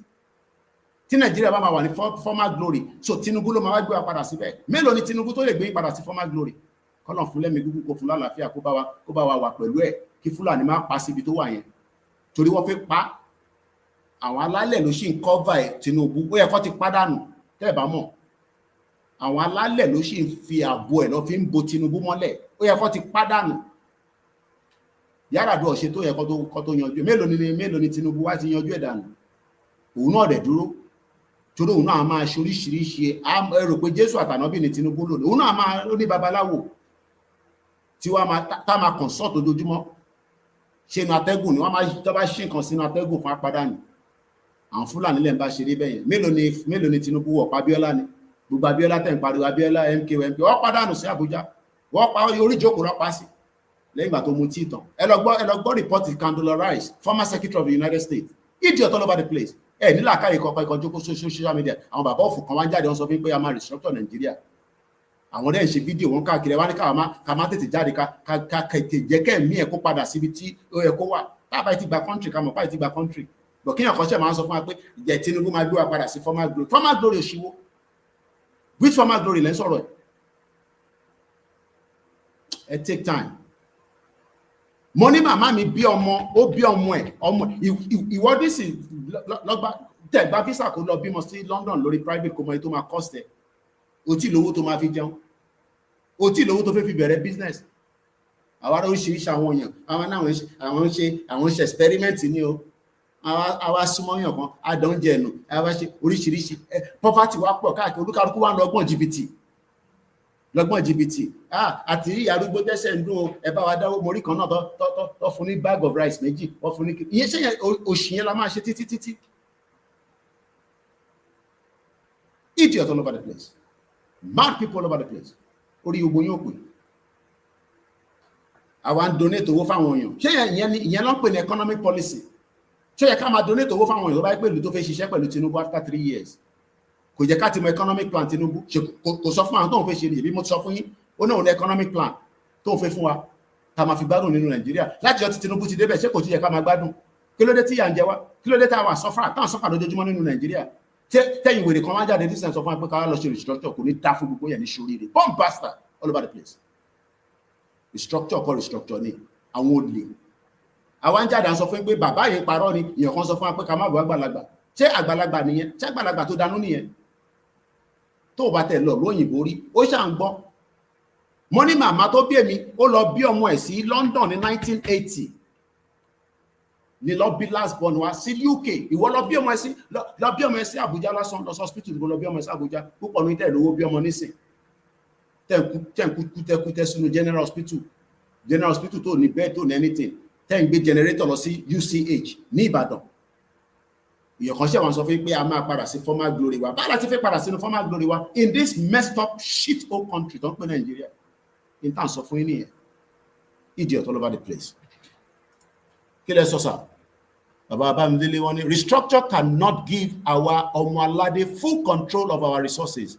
Both restructuring and regional government can't see the light of the day. Restructuring my foot, Shetima ní restructure kọ́ restructure ní ìyẹn lẹ́yìn iṣẹ́ wa ń pariwo restructure ẹ ṣe jàre èèyàn gidi bá wá síbí báyìí kò mọ tó fi comment tó bá comment àwọn èèyàn máa bá ẹ sọ̀rọ̀ torí ẹ máa pé tí báyìí ò bá tẹ́ lọ́rùn o ní right láti work out mo bẹ̀yàn kọ́kọ́ jókòó síbí báyìí o tá bá gba country tán o ní right láti máa defend the local government ẹ bí mi ṣe ń defend local government mi mo wà ní bíbáyìí mo ń gbọ́ program kan lánàá kò sí nǹkan mo sọ nípa white paper ẹlòmíràn mọ̀ tán pè ní white paper mo sọ white paper yẹn lánàá nígbà tí mo parí program wa lọ wo program bèbí kan tó máa ń sọ̀rọ̀ immigration nínú ibi tó ti ń sọ̀rọ̀ immigration nìyẹn nípa immigration control ẹ ṣe jàre ìtawà lórí TikTok ẹ má dáwọ́ náà kọ́ máa support òfò àti àdánù bèbí yẹn wá ń ṣàlàyé pé tá a bá ṣe petition ní UK èyí náà àti ráwọn petition kan tó máa ń ṣe each petition tó bá ti lè wọ 100,000 ẹ̀yẹn ṣe petition Nàìjíríà kẹwàá ní káwọn senator yẹn kọjọ́ kò lè lórí a ní Nàìjíríà kì í ṣe country tó bá petition yẹn eventually led to the members of parliament lẹ́yìn máa pè ní senator àwọn members of parliament yẹn wá wá jókòó wá wá review intent béèrè fún yẹn wá debate lórí after the petition yẹn bá pé 100,000 just to summarize it quickly eventually girl yẹn wá summarize pé lórí àwọn tó ti ṣe 5 years visa route through oríṣiríṣi route ni wọ́n fi wọ UK wọ́n wá náà fẹ́ increase ẹ̀ lọ sí 10 years wọ́n wá ní báwo ló ṣe fẹ́ work because láàárín 10 years yẹn àwọn kan ti wà close to almost getting into that 5 years ibẹ̀ kan wọ́n fẹ́ lọ but in tó matter ni pé nígbà tó máa show picture baby yẹn mo ní play video yẹn fẹ́yìn tẹ́ bá kọ̀ fi lọ wo ni girl yẹn jẹ́ Nana Griselda lórí YouTube latest update on the ILR èmi ò ní jókòó síbẹ̀ kí n sọ tí mo ní fact ó wá ń sọ̀rọ̀ yẹn lánàá pé ó kàn ṣàlàyé fáwọn followers ẹ̀ bí mi náà ṣe ṣàlàyé Yorùbá Nation fún yín ẹ mọ̀ pé olúkálukú ló ní program tó ń ṣe lórí YouTube àbí gbogbo channel tó ti ń ṣe program pé kò possible pé wọ́n kàn máa gbé òfin jáde òfin òun ṣe tó kàn ń gbé jáde you do consult nígbà tí immigration officer yẹn wá ń sọ̀rọ̀ ìyẹn má nìyẹn tó ń sọ̀rọ̀ just for the benefit of mo fi show screen yẹn fẹ́yìn tẹ́wàá bíbá àdẹ́jọ́kọ̀ a máa pariwo àwọn sọ̀rọ̀ níbi àyàn kan máa ń sọ pé àwọn tó fẹ́ restructure ẹ̀fẹ́ máa tó wá máa dà àwọn èèyàn láàmú restructure fowó lẹ́fẹ́ màmá mi bí ọmọ ní 1980 nígbà tó dẹ̀ máa fi di 12 years after that ó sá kúrò ní Nigeria. Do you know the reason why my mom left Nigeria? Do you want me to repeat it again? How many times lẹ́fẹ́ kí máa sọ yẹn? My mom left Nigeria because the dollar was going to 40 naira kò tí pé 40 naira 1 naira was going to $40 no $1 was going to 40 naira $1 dollar kan was going to 40 naira, ó ṣì wà between 35. Ètò mú màmá mi sá kúrò Nàìjíríà nìyẹn. Màmá tó bí èmi lọ́mọ, ètò mú sá kúrò ní Nàìjíríà ló ń gbọ́ yẹn. So báwo ni Nàìjíríà ṣe fẹ́ wá padà sí that glory days of $1 to 40 naira?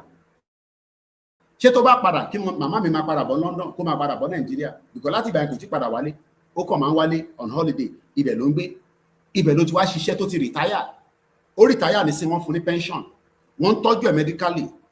Ó ní ibi tó máa ń gbé nílé, ó máa gbé màmá mi nílé, á lọ ṣeré pẹ̀lú àwọn sàwáwú ẹ̀. Twice in a week, èmi kọ́ ni mò ń sanwó yẹn, council ló ń san. Ibi tí council ti rówó lára tax tèmi san àti tax tẹ̀yin san ní UK. Olórí burúkú kan dẹ̀ sọ fún yín pé òun máa tún Nàìjíríà ṣe, àbá máa ṣe Nàìjíríà. Àwọn olè parọ́ fún. It was 75 kobo to $1. Nígbà wo nìyẹn? They are about 70 in the 70s lẹ́yìn sọ yẹn. I'm talking about in 1990.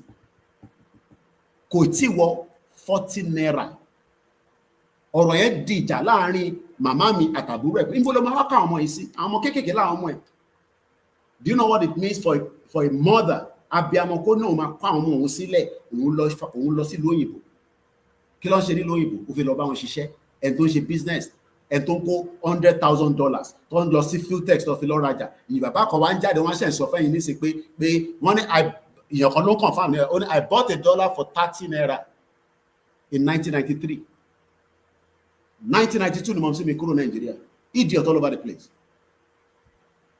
Àdèjókòó síbẹ̀ àmà máa sọ ṣàlàyé kan fún yín, ẹ̀ máa rò pé à ń ṣeré ni. Mo níbẹ̀ yóò ṣe platform tó ti máa ṣeré. Tí bá fẹ́ ṣeré màmá tí máa sọ. Bèbí yẹn lélẹ̀, mo kàn fi buttress kẹ́lẹ̀ mọ̀ pé evidence tí mo sọ wà. Ẹ̀kọ́ gbọ́n tí bàbá máa ń fẹ́ sọ nígbà tó sọ̀rọ̀ update yẹn. Consultation must come in nínú Yorùbá nation movement. A máa jà, a sì máa ṣe consultation. Níjà a máa ṣe consultation. But in táwọn fẹ́ ni pé wọ́n fẹ́ jẹ́ ká má bá Tinubu sọ̀rọ̀. Kò dẹ̀ possible. You got to talk to Tinubu because òun ni federal government president. Òun ni president in Nigeria, and inú Nigeria la dẹ̀ ti fẹ́ exit. Kò dẹ̀ sí anything tẹ́ fẹ́ ṣe. UN ṣì máa sọ fún yín pé ẹ lọ bá government yín. UN ò kí fún yàn ní country. But in tó fẹ́ ṣe ni pé wọ́n fẹ́ máa lo ọgbọ́n jìbìtì. I tell people Nigeria was better than US and UK those days. Bẹ́ẹ̀ni, àní èmi tèmi gbé ní London, mo ò lè afford láti bí ọmọ sí private hospital. Ẹ dáhùn àwọn èèyàn understand nǹkan tá à ń sọ. Àwọn èèyàn bímọ sí private, àwọn èèyàn ní àwọn ọmọ ní private school. Èmi rán wọn, I don't have the money to send my children to private school. Tí bá máa rán wọn lọ sí private school, mo ní máa bá ń ṣe Yorùbá nation. Yorùbá mo gbọ́dọ̀ máa ṣiṣẹ́ back to back èmi àti ìyàwó mi. Because ó lè ti private school jẹ́ ní UK. Àwọn ọmọ olówó nìkan ni àwọn ọmọ politicians ò lè. Àwọn ọmọ Wike wà London ní sin tán ló ń gbà tọ́jú. Gbogbo wọn lọ Buhari kú sí London. Ṣebí mo gbé débẹ̀. Why are we deceiving ourselves? Ẹ̀gbọ́n kan tí máa yẹn sọ. I don't normally want to play video, but ẹ̀gbọ́n tí máa yẹn sọ. There is no way you will not have consultation. There is no way you will not have a white paper. Mo sọ lánàá nígbà tí mo ṣe program, tẹ́ bá follow me. Mo ní sáwọn olóṣèlú ilẹ̀ Yorùbá ṣọ́ lè fún wa ní straight line kọ́ dẹ̀ ṣe white paper. Ibo ní Yorùbá pé fún wa nínú Nàìjíríà ká mọ̀. Ká kúkú mọ̀ ká fẹ́ wà nínú Nàìjíríà, but ẹ fún wa ní white paper afẹ́rí kí gbogbo yín kẹ́ jókòó kẹ́ sọ̀rọ̀ kẹ́ wá rí this white paper. Kí ló ń pè ní white paper? Document. Pé ibi báyìí ní Yorùbá máa wà káwa wá rí káwa wá ṣe verification pé ṣé lóòótọ́ ló máa rí bẹ́ẹ̀. Ṣé Nigeria of the glory days ó lè padà? Ẹ̀yin ẹ fi sínú comment section náà. Ṣá lè padà sí Nigeria of the glory days? English is not my language, please. So English. Ọmọ Yorùbá ni mí, Yorùbá ni mo bá sọ̀rọ̀, mo bá English sọ̀rọ̀. So this immigration officer was now saying, ó ń bá àwọn MP sọ̀rọ̀ pé no, gbogbo tẹ́ ṣe ń sọ yìí, a sì máa ṣe consultation. So báwo lẹ́yìn ṣe fẹ́ wáyé ká gba Yorùbá nation, ẹ fẹ́ ká ṣe consultation? Yes, a lè dájà lẹ̀, but àná àfẹ́jà, a fẹ́ lọ ní wọ́rọ́wọ́ ni. We don't want to. Aláàmù ni oríṣiríṣi aláàmù ní kọ́lọ̀ kó ṣàánú wa. Mo kí wọ́n tẹ̀ darapọ̀ mọ́ wa. But ẹgbọ́n kan tárákùnrin sọ. Changes, and I think we've seen from the strength of feeling from colleagues in Westminster Hall today just how important it is to them and their constituents. That's why, Mr. Pritchard, we're taking the approach that we are taking with this, because we really want to listen to what people are telling us. We really want to listen to what people is telling us. It is the right of President Bola Tinubu to listen to us. He might not agree with Yoruba Nation, but it is his right to listen to us. We wrote in early this year. We wrote President Bola Tinubu to tell him what we want as a citizen of the Federal Republic of Nigeria, because Nigeria is still a country. We might say Omo Yoruba niwa, but in the nutshell, Nigeria is still a country. Around the world today, it is still a country. You might not agree with that line. So when we wrote to Tinubu, we made it clear to him, just as we wrote to Buhari Olori Buruku, that these are the reasons why we still want to be one Nigeria or not. This was what we told Tinubu. Good morning and welcome. We wrote Tinubu this year, May 25. We wrote him last year, but this is an updated one. And this is how we told President Tinubu in letter. Public letter to His Excellency President Bola Ahmed Tinubu, the President of the Federal Republic of Nigeria, under the leadership of Professor Adebanji Akintoye, Yoruba Self-Determination Movement, one body for the sovereignty of Yoruba people. Your Excellency, President of Nigeria, and the most eminent son of Yoruba nation today, because position to one, position kekere, whether we like him, we hate him. Being a president of that country today is still prestigious, because MKO wanted to be the president. He did not. They killed him. We, your people, our and kinsmen, representing millions of Yoruba people in Yoruba land, in Nigeria, and Yoruba in diaspora across the world, have the honor to address this letter to you. We hope and pray that it meets you in good health. If Tinubu dies, you will not even have the privilege to send this letter to Shetima, because because Shetima made it known during the campaign and after the campaign that restructure my foot. We are restructure country. Even if Tinubu wants to restructure the country, Shetima doesn't want him to restructure it. So that means there will be tension between Tinubu and Shetima along the line. Ìjàmà wà láàrin àwọn méjèèjì. Because bí Tinubu bá fẹ́ nǹkan tó dáa fún ilẹ̀ Yorùbá, Shetima máa rán létí pé no, you are one Nigeria.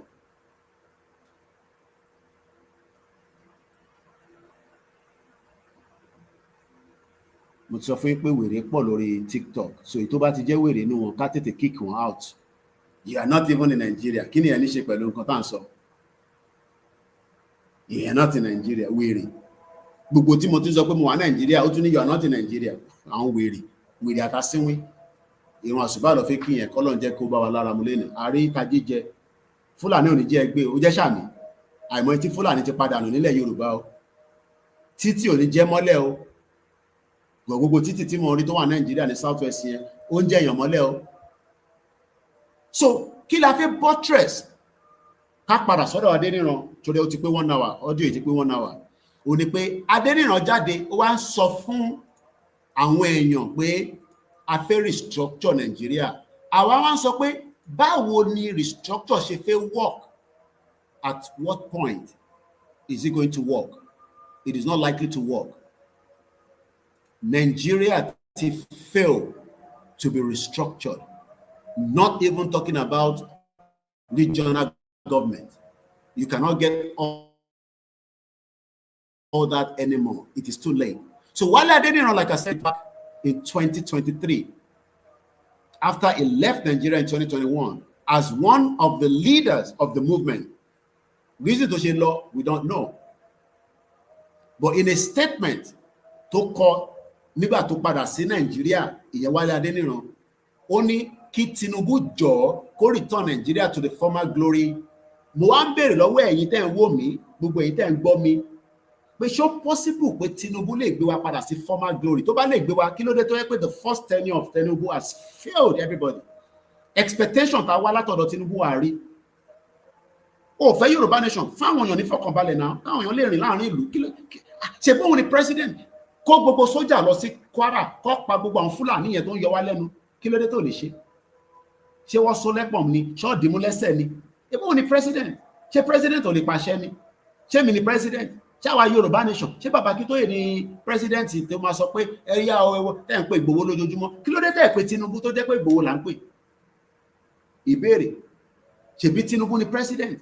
Ìyẹn la ṣe lọ ń bá àwọn ọba pé ẹ sọ fún Tinubu kó fún Ìgbòho ní security, ká tẹ̀ bá yín lé Fúlàní tó ń yọ yín lẹ́nu, tẹ́ bá ìwọ tó tẹ̀fẹ́ Yorùbá nation, ó lè lọ lú ẹ̀ nísìnyí lọ Kwara, kúrò lẹ́kọ̀ọ́ kó lọ gbé ní Kwara. Kí ló ń gbé lẹ́kọ̀ọ́ fún? Lọ gbé ní Kwara náà, padà sí Ìgbòmínà, lọ gbé ní Kwara, níbi tó ti ń pààyàn ní Ọ̀ṣun, tó ń pààyàn ní Ìṣẹ̀yìn, tó ń pààyàn káàkiri. Gbogbo yìí ti sá kúrò nílùú yìí, ìlú wa dáwóró. Èèyàn kan ṣe máa ń sọ pé a fẹ́ gba restructure tí Fúlàní máa ti ní access sínú ilẹ̀ wa.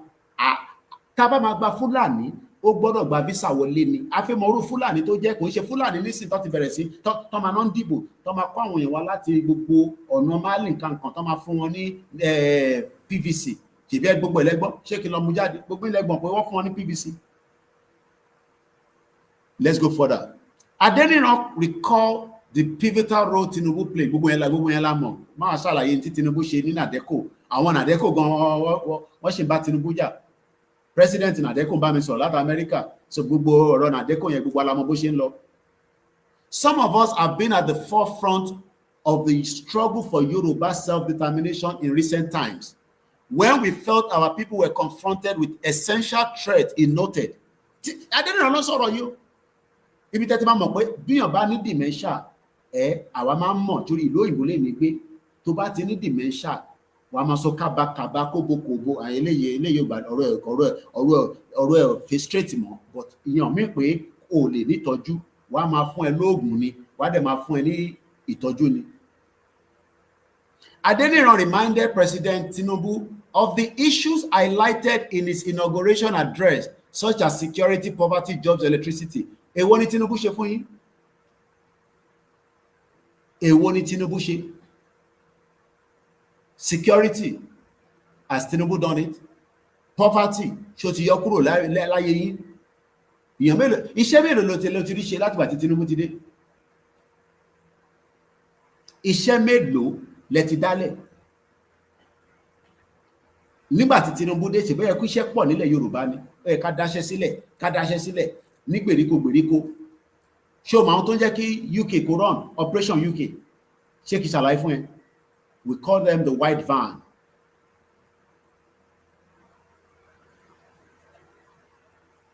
We call them the white van. Wèrè tí ó bá pọ̀ lórí TikTok, a máa kick out. Torí wèrè pọ̀ nù TikTok, ẹ̀ mọ̀ rí pé wèrè pọ̀ nù ẹ̀gan. Àwọn òsínwé pọ̀ nù bẹ̀. Àwọn ọlọ́pẹ̀ ní white van. Àwọn yẹn ti jáde láti aago 4. By 4 in the morning, ẹni tó ń fẹ́ lọ ṣiṣẹ́ tó ní white van, ó ti bọ́ sí gbòòrò. Àwọn tó fẹ́ lọ ṣe newspaper delivery, wọ́n gbọ́dọ̀ dé depot tó ti máa lọ kó newspaper yẹn, metro newspaper. Mo ń bọ̀. Èmi ò ní sọ̀rọ̀ kí n máa mú débẹ̀. Ó sì bá mi dé Nàìjíríà ní bíbá nílẹ̀ Yorùbá owó mi. Each time I'm coming, I make sure I bring a lot. This paper tẹ́ ń wò yìí ọ̀fẹ́ ni máa ń mú ní London, gbogbo ẹni mo ti ṣàlàyé fún. Méjì ni bó ṣe wà yẹn. This one is Thursday, July 10, 2025. Friday, July 18, 2 different days. Ẹni tó fẹ́ lọ kó pépà yìí, àfi tó bá rẹ̀ bí ọmọ tí yó. Ó mọ̀ pé tóun ò bá dé dépò ní aago 3:30 láti lọ kó pépà yìí, wọn ò ní sanwó fún. Àwọn ló ń pè ní engine room Nigeria and UK. People with a white van have done jobs like that before. Oríṣiríṣi iṣẹ́ ni o. The reason why you see the UK running 24/7 is because there are people running it with government policy. That is what we expect Tinubu to have done if he can do it. But he cannot do it because Nigeria is not ready for such. Maybe Tinubu would have been able to do it if we were separate from Nigeria. But no, if Nigeria, if fix Nigeria, even if he wants to, there will be many sabotage. Yoruba ma sabotage Tinubu to start with. Even if Tinubu have the intention to fix Nigeria, and to ma kọ́kọ́ sabotage láyé àwọn Yoruba ni. Nígbà tí mo ti wá sọ Yoruba, you can expect Igbo, Fulani, gbogbo wọn, they will be against it. In tó ti mú mi kọ́kọ́ dárúkọ Yoruba, gbogbo ẹ̀yà tó kù pátá àwọn yẹn máa wá. Let's give an example. On a scale of 1 to 10, between Tinubu and Osibajo, who do you think has, the capacity? Tabanika woloto, kama fi ojúṣe pé Jagaban, tabanika gbé sórí òṣùwọ̀n. Tọ́ba ní ṣó ti sọ̀rọ̀ ni torí ẹlòmínú wọn wọ́pọ̀ bẹ́ẹ̀ o. Mo ń bọ̀, mo ti rí. Ẹ má worry. Àwọn ọmọ àlè, àwọn ọmọ Fúlàní lórí burúkú tó ń lórúkọ Yorùbá lórí TikTok. Mo ti yọ dànù, mo ti yọ Ratel, ẹ ṣé kó má yọ wá lẹ́nu. Tá bá ní ká gbé sórí òṣùwọ̀n láàárọ̀ yìí pé ta ló lè bá wa ṣe, ta ló ní capacity knowledge base láàrin Ọ̀ṣínbàjò àti Tinubu. Be honest. Èèyàn kan ní Tinubu, okay.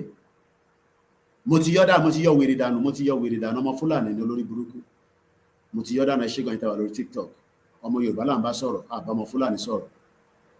Let's say the two of them have the capacity. Kákọ̀ fi ṣe pé ọmọ Yorùbá ni wọ́n. Kákọ̀ Tinubu àti Ọ̀ṣínbàjò, wọ́n ní capacity yẹn. But ṣé wọ́n lè rí ṣe?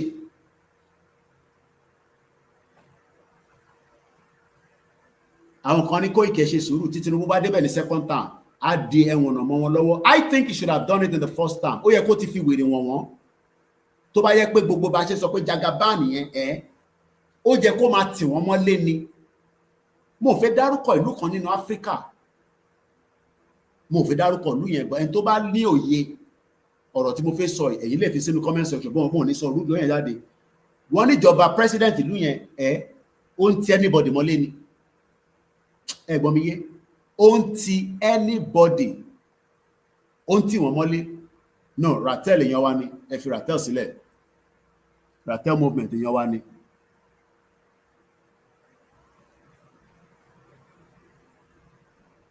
Àwọn èèyàn gbọ́ mi yé.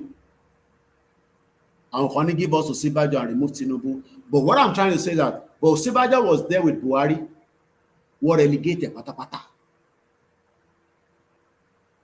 Ratel èèyàn wa ni Ratel. Àwọn èèyàn follow me. Mo ní ìlú kan wà nínú Africa, kò ń ṣe military ló rán ẹ̀, civilian government ni. Ní fún Ṣòwòrẹ́ láyè kò di president, kò possible. Èèyàn mi ní Ṣòwòrẹ́, a máa ń sọ̀rọ̀ lójoojúmọ́. Ṣòwòrẹ́ will never be the president, so I can't forget Ṣòwòrẹ́. What I'm saying is that bí Tinubu ṣe dé, bó ṣe di president yẹn, wà á kọ́kọ́ ti àwọn kan mọ́lé, wà á tì wọ́n mọ́lé. Forget about democracy, kò sí nǹkan tó ń pè dé, wà á tì wọ́n mọ́lé. If somebody like Adi Saraki, the former minister of aviation, ó ṣe rìn káàkiri Nigeria, he should have been locked away. Many of them like that. But because Nigeria ti cripple Tinubu in some areas, even if he wants to do it, people are now saying, let us give Tinubu the chance to be president again in second term. Àwa ṣe in tó ṣe ní first term. Why it actually like it about play pranky? Òun làwọn rò bàbá Wálé Adéníran. Why?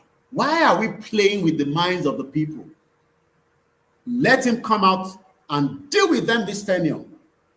Talk about fún access to second tenure. I'm not going to deal with gbogbo. I'm talking about Tinubu. Máa tán rẹ̀ Ṣòwòrẹ́ for president 2027. Bí a ló lè rí 1,000 votes. Lórí àpá àwọn ilé ìmọ̀ tó ń pè Nàìjíríà. Ẹ máa tán ra lórí social media. Ṣòwòrẹ́ for president. Ṣòwòrẹ́ gan mọ̀ pé wọ́n lè wọlé. L'Ondo state wọ́n ní dìbò fún. Ní àkókò àbíbo ló ti wá wọ́n ní dìbò fún. So what I'm trying to explain òun ni àfẹn tó máa yọ wá lẹ́nu àti sọ pé wèrè pọ̀ nù yín ẹ tó fẹ́ yọ wá lẹ́nu àwọn ń gbà yẹn níbí bá ibi ayọ̀ ń ṣe ibi tẹ́tí máa yọ wá lẹ́nu tó bá jẹ́ ọ̀rẹ́ mi kò má tà Sowore is my friend but kò lè wọlé ní local government ẹ̀ idiot. Wálé Adéníran to close this chapter ká máa mo ti yọ wèrè dànù ẹ má wọrí mo ti gbá wèrè dànù sẹ́gbẹ̀ẹ́. Wálé Adéníran is now campaigning for a restructured Nigeria and I'm asking, is it possible for us to get a restructured Nigeria? It is not possible. So do not waste your time by listening to them because they are part of the distractions that we have talked about to take your mind away from the reality of what we are doing. This is Koikimedia bringing the work closer to your doorstep because I want to close this broadcast at exactly 40 minutes. So we have concluded with the Wálé Adéníran, and I come back now to the most important one, failed state. Failed state.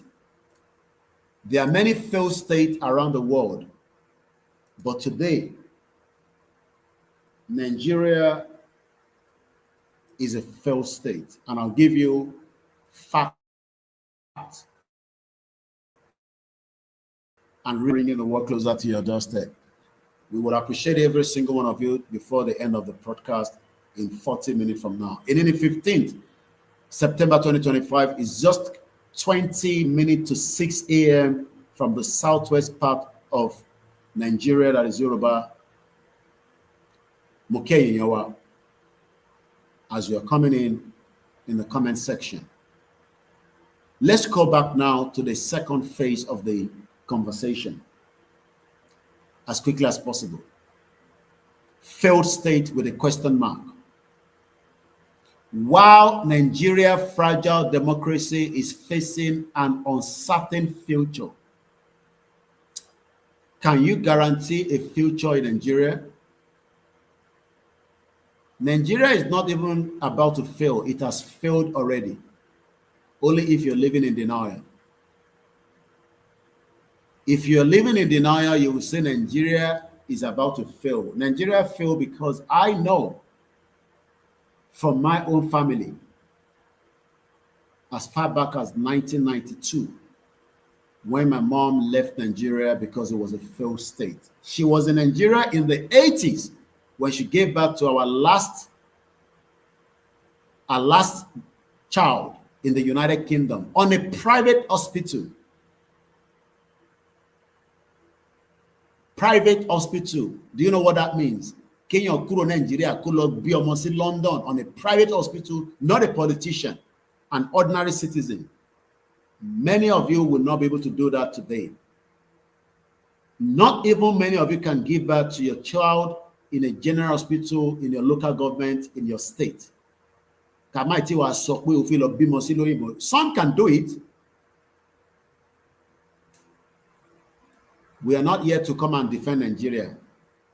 We are not Nigerians. So I'm not defend Nigeria. Yoruba needs to exit Nigeria. Simple as that. We are not campaigning for how to fix Nigeria, how to defend Nigeria. Nigeria is a shithole produced by Britain. Let's look at it. This was put together by Peter Beaumont in 2021. If you're looking for where they want to fix Nigeria, you go to all their party section and listen to their jargons. A series of overlapping security. This article, I'm going to read it straight away, and then I'm going to come back within 40 minutes and do a bit of summary. English Lam Africa, but my try láti ṣàlàyé lóyìnbó níwọ̀n bá ti bá lè ṣe. So I'm going to go straight to it. In a series, in the first in a series on Africa's most populous state, we look at the effect of widening violence, poverty, crime, and corruption as elections approach. Again, this is coming from theguardian.com. All you need to do, if you need to read this on your own, type in failed state while Nigeria's fragile democracy is facing an uncertain future. A series of overlapping security, political, and economic crises has left Nigeria facing its worst instability since the end of Biafra War in 1970. With experts warning that large parts of the country are in effect becoming ungovernable. Fears that the conflict in Africa's most populous state were bleeding over its borders were underlined last week by claims that armed Igbo secessions in the country's southeast were now cooperating with militants fighting for an independent state in the Anglophone region of neighboring Cameroon. The mounting insecurity from banditry in the northwest, jihadist groups such as Boko Haram in the northeast, violent conflict between farmers and pastoralists across large swaths of Nigeria's middle belt, Igbo secession in the southeast calling for an independent Biafra once again, is driving a brain drain of young Nigerians. It has also seen the oil multinational Shell announce that it is planning to pull out of the country because of insecurity, theft, and sabotage. Remember, this article was in 2021, before the election. Nigeria overlapping areas of insecurity, unrest caused by different armed and political groups. Among the recent prominent victims of the lead violence was Dr. Chika Akuyi, a prominent physician in Nigeria's southern state of Anambra, ambushed as he returned from a lecture to commemorate the life of his wife, Dora Akunyili,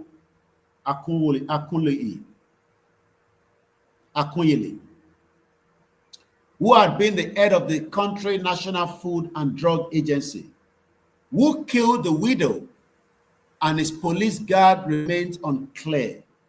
The indigenous people of Biafra and Igbo secession movement, whose militant has grown increasingly violent and which has vowed to prevent November's election for governor in Anambra State, has denied involvement. So too as the security agency, the Department of State Services. Eyewitnesses reported that the attackers, who also killed his driver, were shouting that there will be no elections in Anambra. What is clear, however, is that Akunyi murder is far from an isolated event in Africa's second largest economy, a country facing multiple overlapping challenges that have plunged many areas into violence and lawlessness.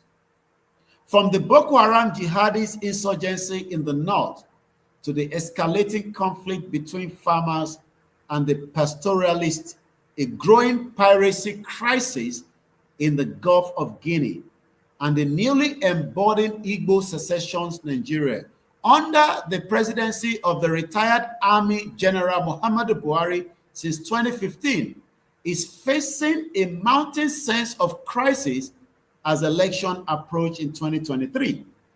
We are going into another election in the next 1 year plus, in 2027. All of which has prompted dire warnings from some observers about the state of Nigeria democracy. One of the bleakest was the analysis delivered by Robert Rothberg, John Campbell, two prominent US academics, the latter a former ambassador to Nigeria, in an essay for foreign policy in May that attracted considerable debate. Nigeria has long teetered on a precipice of failure, they argue, unable to keep its citizens safe and secure. Nigeria has become a fully failed state of critical geopolitical concern. Its failures matters because the peace and prosperity of Africa and preventing the spread of disorder, militancy around the globe depend on a stronger Nigeria. Even among those who dispute the labeling of Nigeria as a fully failed state, accept the insecurity is rising. This was in 2021.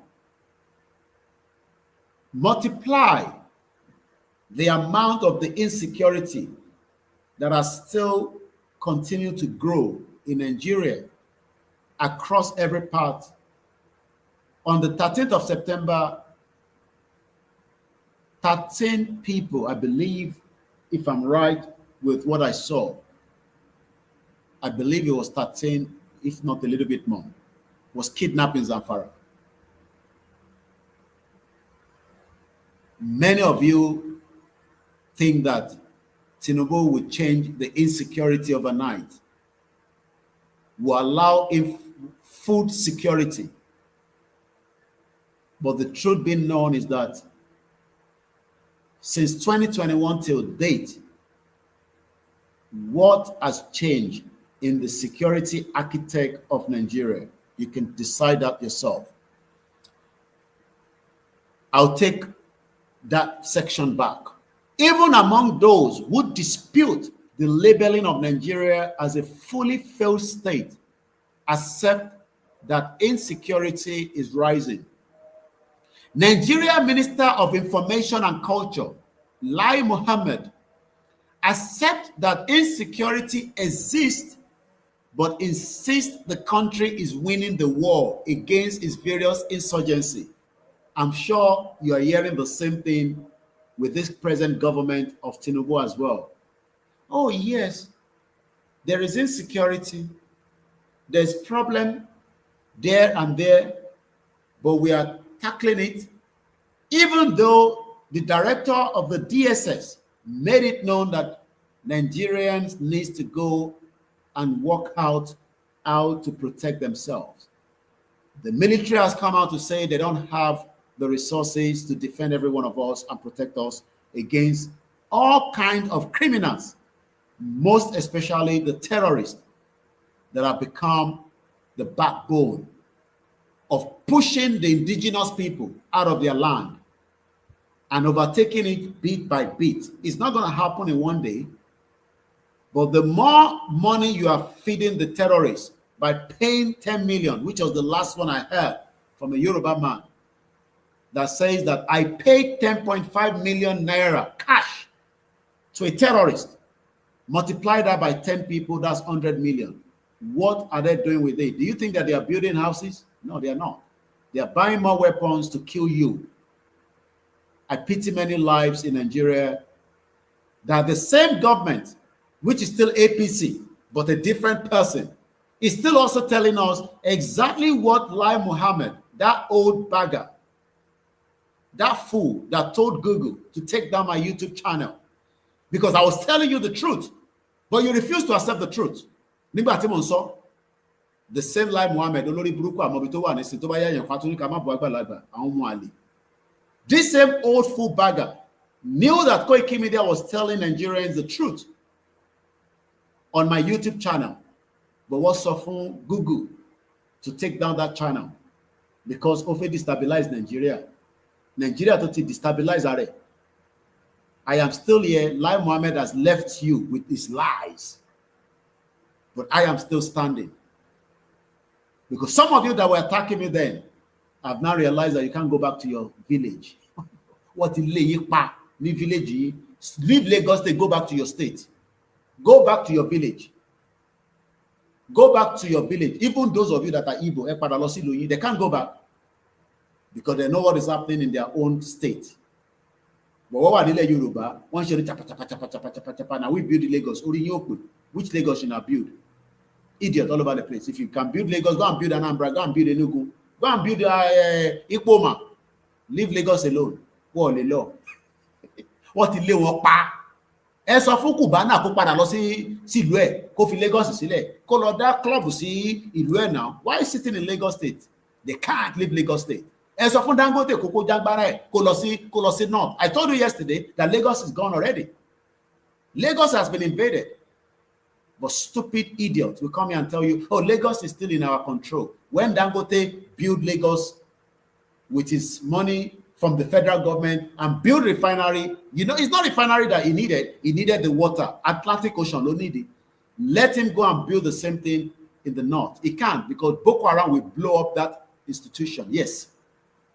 If Dangote has built that in the north, the security would not be able to protect it. He's enjoying the security in the southwest. But it's an agenda that Usman Dan Fodio told them to walk their way to dip the Quran inside the Atlantic Ocean. An idiot will come and tell you we are one Nigeria. Fools all over the place. Where is Lai Mohammed now? I am still here. Lai Mohammed has gone. Where is Lai Mohammed? I told you, oh, insecurity, you know, Nigeria Minister of Information, Olori Buruku Lai Mohammed. Pata ni Kwara State, the local government, what Lai Mohammed cannot go back to his state because his local government is now under the Fulani jihadists. He's probably somewhere hiding, maybe in Saudi Arabia or in Dubai, where most of them have looked at it as a safe haven and won't lushi and won't leave. And you are there, they'll tell you, oh, insecurity, we are working on it. Exactly what Tinubu is doing right now. Tinubu will complete his tenure. Tinubu no mashetoni in 2031. God's willing, if he goes again, if they give him the ticket, or we don't know what is going to happen. Our sheton, well, we tried our best. Koiki, we tried our best, but that best cannot happen. Your best cannot work to fix Nigeria. Where is Lai Mohammed now? Niponi Lai Mohammed, where mi wajade, baba ofo, elenu ofo, to collect us in Google, or take down Koikimedia YouTube channel. I am still existing with my fact. When I told you Nigeria was not working in 2021, you were all abusing me, calling me names. Maybe Mufiba Nigeria. Go back now. Go drive miles from miles and see if you don't get kidnapped by the Fulani jihadis that Buhari brought in under the same Lai Mohammed. Eshigoni. You think I don't want to be in my bed, be sleeping now. But I have to do it to wake your spirit up. So that I came out to Bagbira, could have come out to the 2031, come out to Amazon, the same thing. That I told you, I warned you, I asked you, let us do it together. Let us, no, my power. You are in London. Koiki, stop shouting in London. Come back home. I have been in Nigeria now for how many months now? But remember, we're living in the UK. But 60 million of you do not have the same opportunity that I have in the United Kingdom. I can just buy a ticket and return back. You will need to go and get a visa. And if only you are getting a visa with the situation in the UK right now. Let's go further because I have very limited time. So what I'm just trying to explain in this article, as I've read it, allow the country to divide. It's not a crime to have a division. But if anybody thinks that Nigeria is not a failed country, it is already a failed state. Yes, you are my jankpata, you'll be struggling like everybody struggling. But the terrorists will not give you a room to succeed. And that is why allow the Biafra to go. Allow the country to dissolve. So that we know that and we're not sharing along. If we want to go there and do business with them, we will find a way to go there through their borders and their government. And it will be vice versa. Because stop it over Feibo, Abi Fulani concept, Abi Awusa, Abi Eya to Banwe. But yet, every Yoruba man wants to go and fix Nigeria, like Tinubu is doing right now. He has brought in all his best, from the CBN to the immigration. They are working. Yes, they are working. But let them complete their tenure and let another Fulani man come in. Will be destroyed within 1 year. And it will take us back. How would that be snake and ladder? You are already at the top. The moment it's thinking about jet, it brings you all the way back down. Is that really what you want? So that is what you want to use your strength for, like Tinubu is doing right now. We pray you understand the fact and dissolve the union, not back to restructure regional, but full autonomous for Yoruba people to have their own country. I don't think some of you know what is going to happen after Tinubu. I pray we're all alive to witness it. But you remember again, like I told you in 2021, all my videos are still out there in the public domain. Just like I've decided to back up everything I have done so that future will remember that I want every single one of you. Go back on YouTube, let them close down my channel. I don't give a toss. Go back on Facebook, let them, even Facebook now has been taking down our videos after 30 days. But what they cannot take away from me is my archive of everything I told you all from the day we started this Yoruba Nation campaign. It is all here and somewhere else in the cloud, so that even if this gets destroyed or got stolen, everything I've told you is in this folder. I can go into it because every day, every month, I document every video. I can go back and say, give me 2019, May 13. I'll pull it out and I'll tell you exactly what I told you then. But you disagree with me because you thought it didn't feel jelly, me one in the movement. Yes, if you think about it, you might expect I have to. No, ṣé mo ní ṣe wàhálà kan ni mo ṣe. Ṣé tí pastor yín bá jí láàárọ̀ ní sin tó bẹ̀rẹ̀ sí ṣàdúrà ẹ̀ ní fún lówó. So wàhálà tèmi náà ṣe, mi náà máa jèrè ẹ̀. One thing you will remember is my name that I cried out again as election is coming into play again, that we got to be very careful and not allow politicians to deceive us. Like Lai Mohammed deceived you. I did not deceive you, but you said we were telling lies. Talo Parola and Lai Mohammed. The evidence is based there that Lai Mohammed lied to you that the insecurity was. Lai Mohammed cannot go back to his local government. Wake up before it is too late. Wake up, Awomo Dudua, Awomo Romalade, Awomo Yoruba, whatever name you want to call yourself. What matter is that you are locked up into a failed state. Nigeria is not a country. It's a nation of many countries forced together under one fraudulent union called the fraudulent amalgamation. It can be dissolved. We can go back on the round table and dissolve it. But your politician doesn't want that because they want you to believe that Nigeria will work just as they're doing right now. I pray it is not too late before we all understand this, that Nigeria is a failed state. That evidence of 2021, journalists continue to remind you that in 2021, it has become multiple atrocities. Economic-wise, you're struggling. Healthcare is not there. Welfare is a failure. Education, people with disability, people that have got ability, because there are two different people in this world. And to any disability is the responsibility of any government to look after them.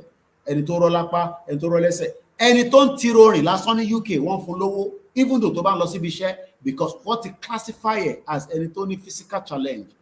Many of our people today are dying because of the injustice that our people in the top are doing to us. And the same people are telling you that Nigeria is a great country, it's going to work. Lagos is not Nigeria. Ondo State is Yoruba land, it can work. Kwara is Yoruba land, it is ready to work under a Yoruba Odua government. Kogi is a Yoruba land, it is not the north that owns it, it's not a Fulani place. Britain destroyed the geographical part of what is known as Nigeria today, kept a lot of Yoruba land to the north. It is time that we wake up from our slumber and realize the lies. Nigeria is a broken system that is not meant to work.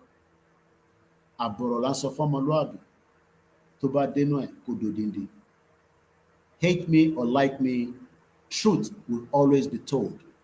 I don't care whether it's going to suck in your brain. I will continue to remind you that the only option we have left is for Nigeria to dissolve.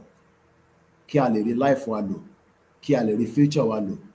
But if you are still one of those, because of the expedient, ọmọ tán pè ní expedient, èrún bread, crumbs, tó ń rí jẹ lọ́wọ́ olóṣèlú ló ṣe ń.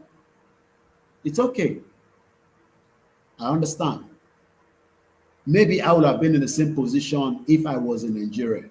But unfortunately, my background was very good from day one. Yes. I did study in Nigeria, not your university, but secondary school. Even the standard secondary school today, as many people are returning back to university, going back to schools across Nigeria. Oh, Limulos anywhere. You will be retested and retested if you travel with any of your certificates. So, even if you're a first class, Tobashi Losi Lumi with a Nigerian certificate, they will still have to retest you because the fraud in Nigeria has affected every sector. Nigeria must dissolve so that the people can have a better place. Yes, Odua Republic, we can call it that. Odua Kingdom, Yoruba nation, but what matters most is for our exit. It has nothing to do with your religion. If you like believe in any religion is a problem.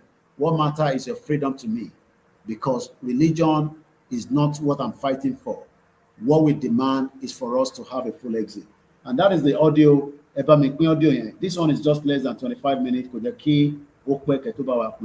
So let me quickly appreciate some of you because I have to go back to bed and just relax and prepare for the day. Araje jẹun gbogbo èyí tí ẹ ń gbọ́ wa ní orí ètò tààrọ̀ yìí látòrí TikTok èyí tẹ́tí wọlé tẹ́tí jáde àti kíkà nǹkan out because this platform kò ń ṣe rẹ́gbẹ̀rẹ́gbẹ́. You say rubbish here, we kick you out. Ẹ ṣe ẹ̀tẹ́ fún wa ní gift. My twins just started secondary school in the UK. They were given laptops. Ṣé ń gbọ́? Ẹni tó ṣe bẹ̀rẹ̀ tọmọ wọn ṣe wọ school. I know that because my children have access to the same thing. Everybody is suffering in Nigeria. That's a fella suffering and smiling. Let me quickly appreciate you within the last 15 minutes, and 5 minutes out of it, we would also continue to ask for your voluntary contribution. Benny, voluntary contribution is not a must. If you give us, we'll appreciate. If you don't have, it's okay. But don't ask Kilabi Fowoshe. You've never asked CNN or BBC or Sky News, Kilabi Fowoshe. They continue to ask for money to operate. So I hope some of you will do the same thing. Moki Olanipekun, I hope you're doing very well. Àlàáfíà kò ní kúrò lára ẹ, Ọlọ́run fàárẹ̀ dé ẹ̀yìn wa mọ́lẹ̀ o. Bámi kí, he has a farm, he can't return back to his farm because of the injustice. Moki, Mr. Lawrence, Koiki, this video is halfway. I can't enjoy it. Why? What do you mean it's halfway? No, understand. Moki in America, I can't in my bed because it's about mid-morning or midnight in America right now. Moki in Canada. Adeni Moki, Oladipupo, Moki, Mr. Kawade, Ibrahim, Alaba. You know, we just appreciate you, which is different from, you know, all other media where you just go in, nobody knows you are there because you are not being appreciated. Ganilo Idemoki, Tony Ages, so SOJ Gold, Montana Muki, Mr. Taiwo, Mulike Filatemandi, I believe she's a woman, Kemi Eshegon Yawa, Olabanwa Paluboyi, Eshegon Lori, Twitter space, and also Kakenya Yawanoni, MSK 81. Thank you so much. If I maybe, I guess you are back. I'm not back yet, but I'll be back very soon. I'm still in Nigeria. That's why I need money. Nigeria too expensive to live in this shithole country. You know, buying electricity. I paid for internet. I'm running to internet simultaneously so that I can buy the program. So, but I should be back very, very soon. But I'm still in Nigeria. I know it's been a long time. I've left UK. You know, I've missed Eshigoni. I've missed McDonald's and I've missed KFC. You know, one time Nigeria, but Koledabi. You know, but miss kebab. Only kebab continue drive low. I don't have a car, but I'm looking to buy one when I return back to London. My children are complaining that, Dad, when I get it, even if it's a small car, car low cheap, but the problem is you have to pay a lot of insurance. Even though I have a clean driver license, no point at all. I have a 10 years no claim bonus of insurance that I've not used. She was secured. But, because I'm in and out of UK, whether you drive your vehicle or you don't drive it, you still have to pay for insurance. But I think I need to get a car when I return back to London. I don't know yet. I'll just continue my London bus and, on the ground. So I'm still in Nigeria. Please, contribute so that we can be able to have a bit of money to live and survive on. Survival to the fittest in Nigeria. The pressure here is just crazy. It's crazy. I don't know how people survive it. But again, for me, I can't know how to manage. Even as much as we run down, I came with this from the UK. You won't believe it. Kitchen towel. Because all this say rubbish long time Nigeria. Motilo tissue this one I don't finish am. These are Asda made product, a cheap one, but Oshi Sonju Nigeria Oshi Loti rubbish tonta. Let us leave this messed up country. Pringles I've almost exhausted everything I came with, so and I don't have any money to buy other stuff and bring it here. Coffee mate keep sugar and I came with this one as well. So I prepare for programs. I prepare myself coming home, especially when I know I'm gonna stay long. Pringles Lele, airport Motirale. Ìtàwọn yẹn tẹ máa ń ṣe fake má ti pọ̀ jù bẹ́lẹ̀ ṣe bàbá ẹ̀ nísìn tí bá da omi sí mo tún lè sa kó gbẹ kí n tún lò padà. So I use these wipes and everything, and like I said, not for me. If you can help your people, even if they are not in Yoruba nation, it's very good. This was very useful on Saturday. Like I told us, we had somebody that had an accident in Okada. We were able to treat it and stabilize it just with this small bag. So I am not asking you, personal one, but your people at home, you can help them. So I bought this at the airport. It was expensive. Kilo and then see. Kokoro no office. Kokoro. Like kokoro, they like kuli. So, we can manage, but millions of our people are suffering, which is the bitter truth. I hope olives. I love olives as well. I like olives. Olives. I get the best olives in Turkey. Oh, come by here. Ogunjẹ ká máa grow lélẹ́yìí ní farm. Ló pa ní ẹ̀rìn. Ẹ̀rọ ṣe program kan. Bẹ́ẹ̀ ká sọ̀rọ̀ kékeré díẹ̀ ká tó máa lọ ní. Oh, try my best. Africa is so expensive. Mo ti miss pizza. Wọ́n ta pizza náà, but inú abúlé tèmi wà. Níjẹ̀ bó de rí pizza. If I have to go to Lagos, I can get pizza. But I don't want to be in Lagos. So I prefer to be in Abule. See my get fresh food. I don't do machine down. Mo save lana. Mo clip mi wá, mo gerun mi fúnra mi ni. Lo so baba. Even in London, I don't go to barber. It's too expensive. £15. That's the log gerun. So mi ni man gerun mi fúnra mi. So mo manage ara mi. Mo kí baba mi wá rich jinodun. So Nigeria is so expensive. It's just too expensive. Africa generally is expensive. It's not expensive for your politician, but again, for the average person. Okay, brother, I'm Clement. I love Starbucks and block cheese and black cheese. Make it not just let me feel like I don't miss London too much. I miss London. Every country has its own good and bad. Nigeria was never going to be good. It was great at some point, but it declined. When it was great was when my mom was enjoying it. I might get on before I'm in London now.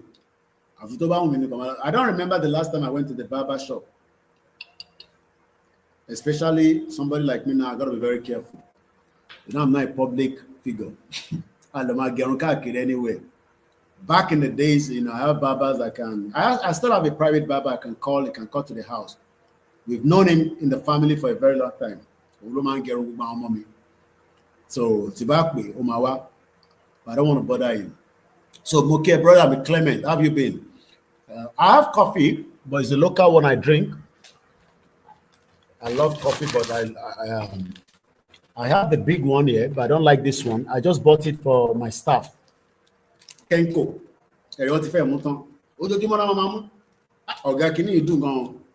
You know, so I don't like this one, decaf. But I prefer this one. This one is 3-in-1. Creamy white coffee. Woman the same thing, me. But I don't know. You know, grow in Africa. Smells very nice. Wow. Cheese. I don't know. You know, we just have to, you know, exit so that we can, you see, most of you in Nigeria, this is vitamin C, 1,000 mg.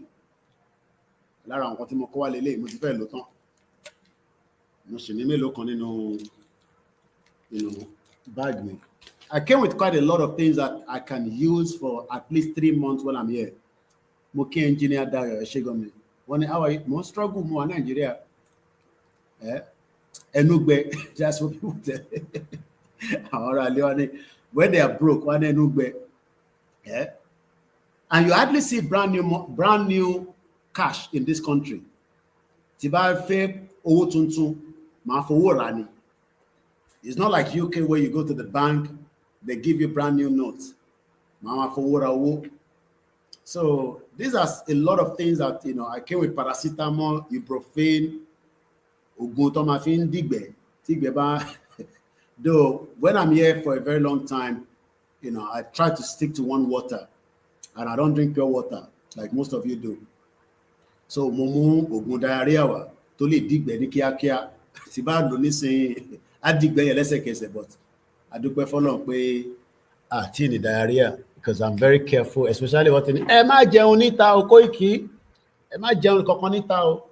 So I came with a lot of things that I can use for a very long time, but it's just too expensive. This country is expensive. Shit hole. I don't know how people manage. Electricity. It's too much. Mokibaba was still Taiwo. We have 3 minutes. We end the program. Mokibaba Badewa. Ekonrerin ni kilo paile. Kilo paile. Alright, be mo Big Brother. But now staff Milano, they like Big Brother. You know, I just allow them to do what they do sometimes. Big Brother, what's funny? Why are you all laughing? So what's funny? You know. So thank you so much, everyone. Moki Babawa Saliu. Clement, in Somalia will be worse than Nigeria. Benny, Olamilekan Moki. Money. Were you going to locate? We're going located at Okeogun. You understand? When are you going to Kilekoi? Where were you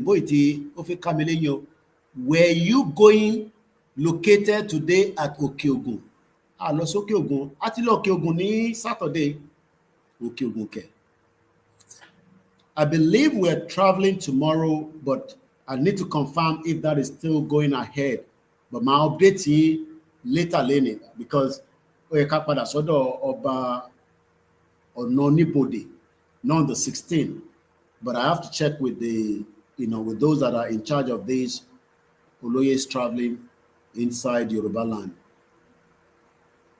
Ogawa Koiki, good morning. Ekaro, Shetikasuba. Clement, how have you been? How's work? Etawal America, this Trump, Nawahala, it's immigration. Do you know that Ghana accepted deportees from America, but at our southwest? When am I going to bring Oloye to life? Okay, you want me to bring him to life? How many people want me to bring Oloye to life? Even a common interview Oloye. because I can make sure it doesn't go beyond what I wanted to say. But when you go to interview with somebody, they'll be asking him, kilo fi shogun e, báwo ló ṣe ń ṣògùn? All this rubbish, question they'll be asking him. Okay, maybe the next time I'm with him, if I travel to Cotonou, I can bring him to come and have a discussion with us. I'll try. I can't promise, but I'll try. I have the power to. Ṣé ká gbé lóyè wá lórí video àbí lórí phone call? Èwo lẹ fẹ́? Which one do you want? You want to see his face? Koiki, how are you doing? May Ledumare bless. I'm here, Prince. Owó ni mo need o. Owó ni kókó. I don't think we want to bring Oloye for life now. He's very busy, but we will do it one time. I think what we will do is we'll probably do it from his own TikTok account. I'll probably connect maybe one or two my platform. I'm not share my worry. You love to see him. When we're traveling, how many of you have watched that video? That was when we're heading to saying, Benny, owó ni kókó, owó ni kẹ́ fún wa, ẹ fún wa ní pounds. Kí mi náà lè send owó sáwọn ọmọ Oòduà, ẹ dẹ̀ fún wa ní náírà. Can stabilize? It's 2 hours to the dot. Let me end the program. Lágbára Ọlọ́run àtúpadà wá. Blunt. When will you exit Nigeria? We have been hearing this for ages. Ṣé Yoruba ni àbí Igbo? Àbí Hausa? Because Blunt is not a Yoruba name. The current president, who is a Yoruba man, has brought Nigeria to our knees, looted the treasury and destroyed the currency. Tinubu is not the one that destroyed Nigeria. Nigeria has been destroyed since 1914. Tinubu is just perfecting what many people have done in the past. So don't blame him. If you two, you get there, you go steal money now. No be Nigeria. I beg. I'm not to defend Tinubu. I'm not the spokesman. So if Tinubu lie, let him steal everything. Buhari stole so much that he look after his people. I don't give a shit. Abi. So only Tinubu has brought Nigeria to our knees. No, Tinubu did not bring Nigeria to our knees. Nigeria has been on his knees since Britain joined us together. So I think that I'm sharing a message in the comment here. Afolabika Demoki, Yomi Jolly, Olorúkọ mi. Ẹ̀gbọ́n money. I bought $1 for 30 naira in 1993. Chio, thank you so much. Let me go back. Even if I'm not sleeping, let me just go and relax my body. Because to wake up at 4 o'clock and come out, ẹtí bàdárúkẹ má fi ṣèbínú Gani Olóyèdè mo kí ọ àwọn tó ń disturb àti yọ wọn dànù kọlọ máa gbọ́ lọ́dọ̀ anybody that is using my video. You need to credit it. I am saying this now because the management are taking drastic action in the next 6 months, which means before next year it's going to change. We not say Kemalo video, but I feel credit to Koikimedia, clear on top of it. We are not working for you. You can't pick our video and brand it with your name. No, it's not possible. You got to make sure you credit it to Koikimedia. Without that, there might be problem in the future. Daniel Adeyemi Mokinyo, God bless Yoruba land. God bless every one of you as you're going out to hustle in wherever country you are. Happy New Week, and let us continue to advocate for Yoruba nation. Is non-violent, but I'm sure Amadori M1. When that is going to happen, I don't know. God bless you all. Bye for now.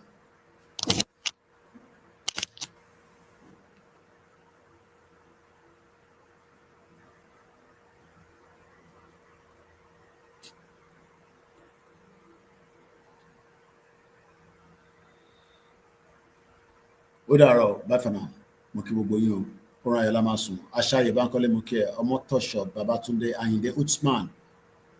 you so much. God bless you all. One love.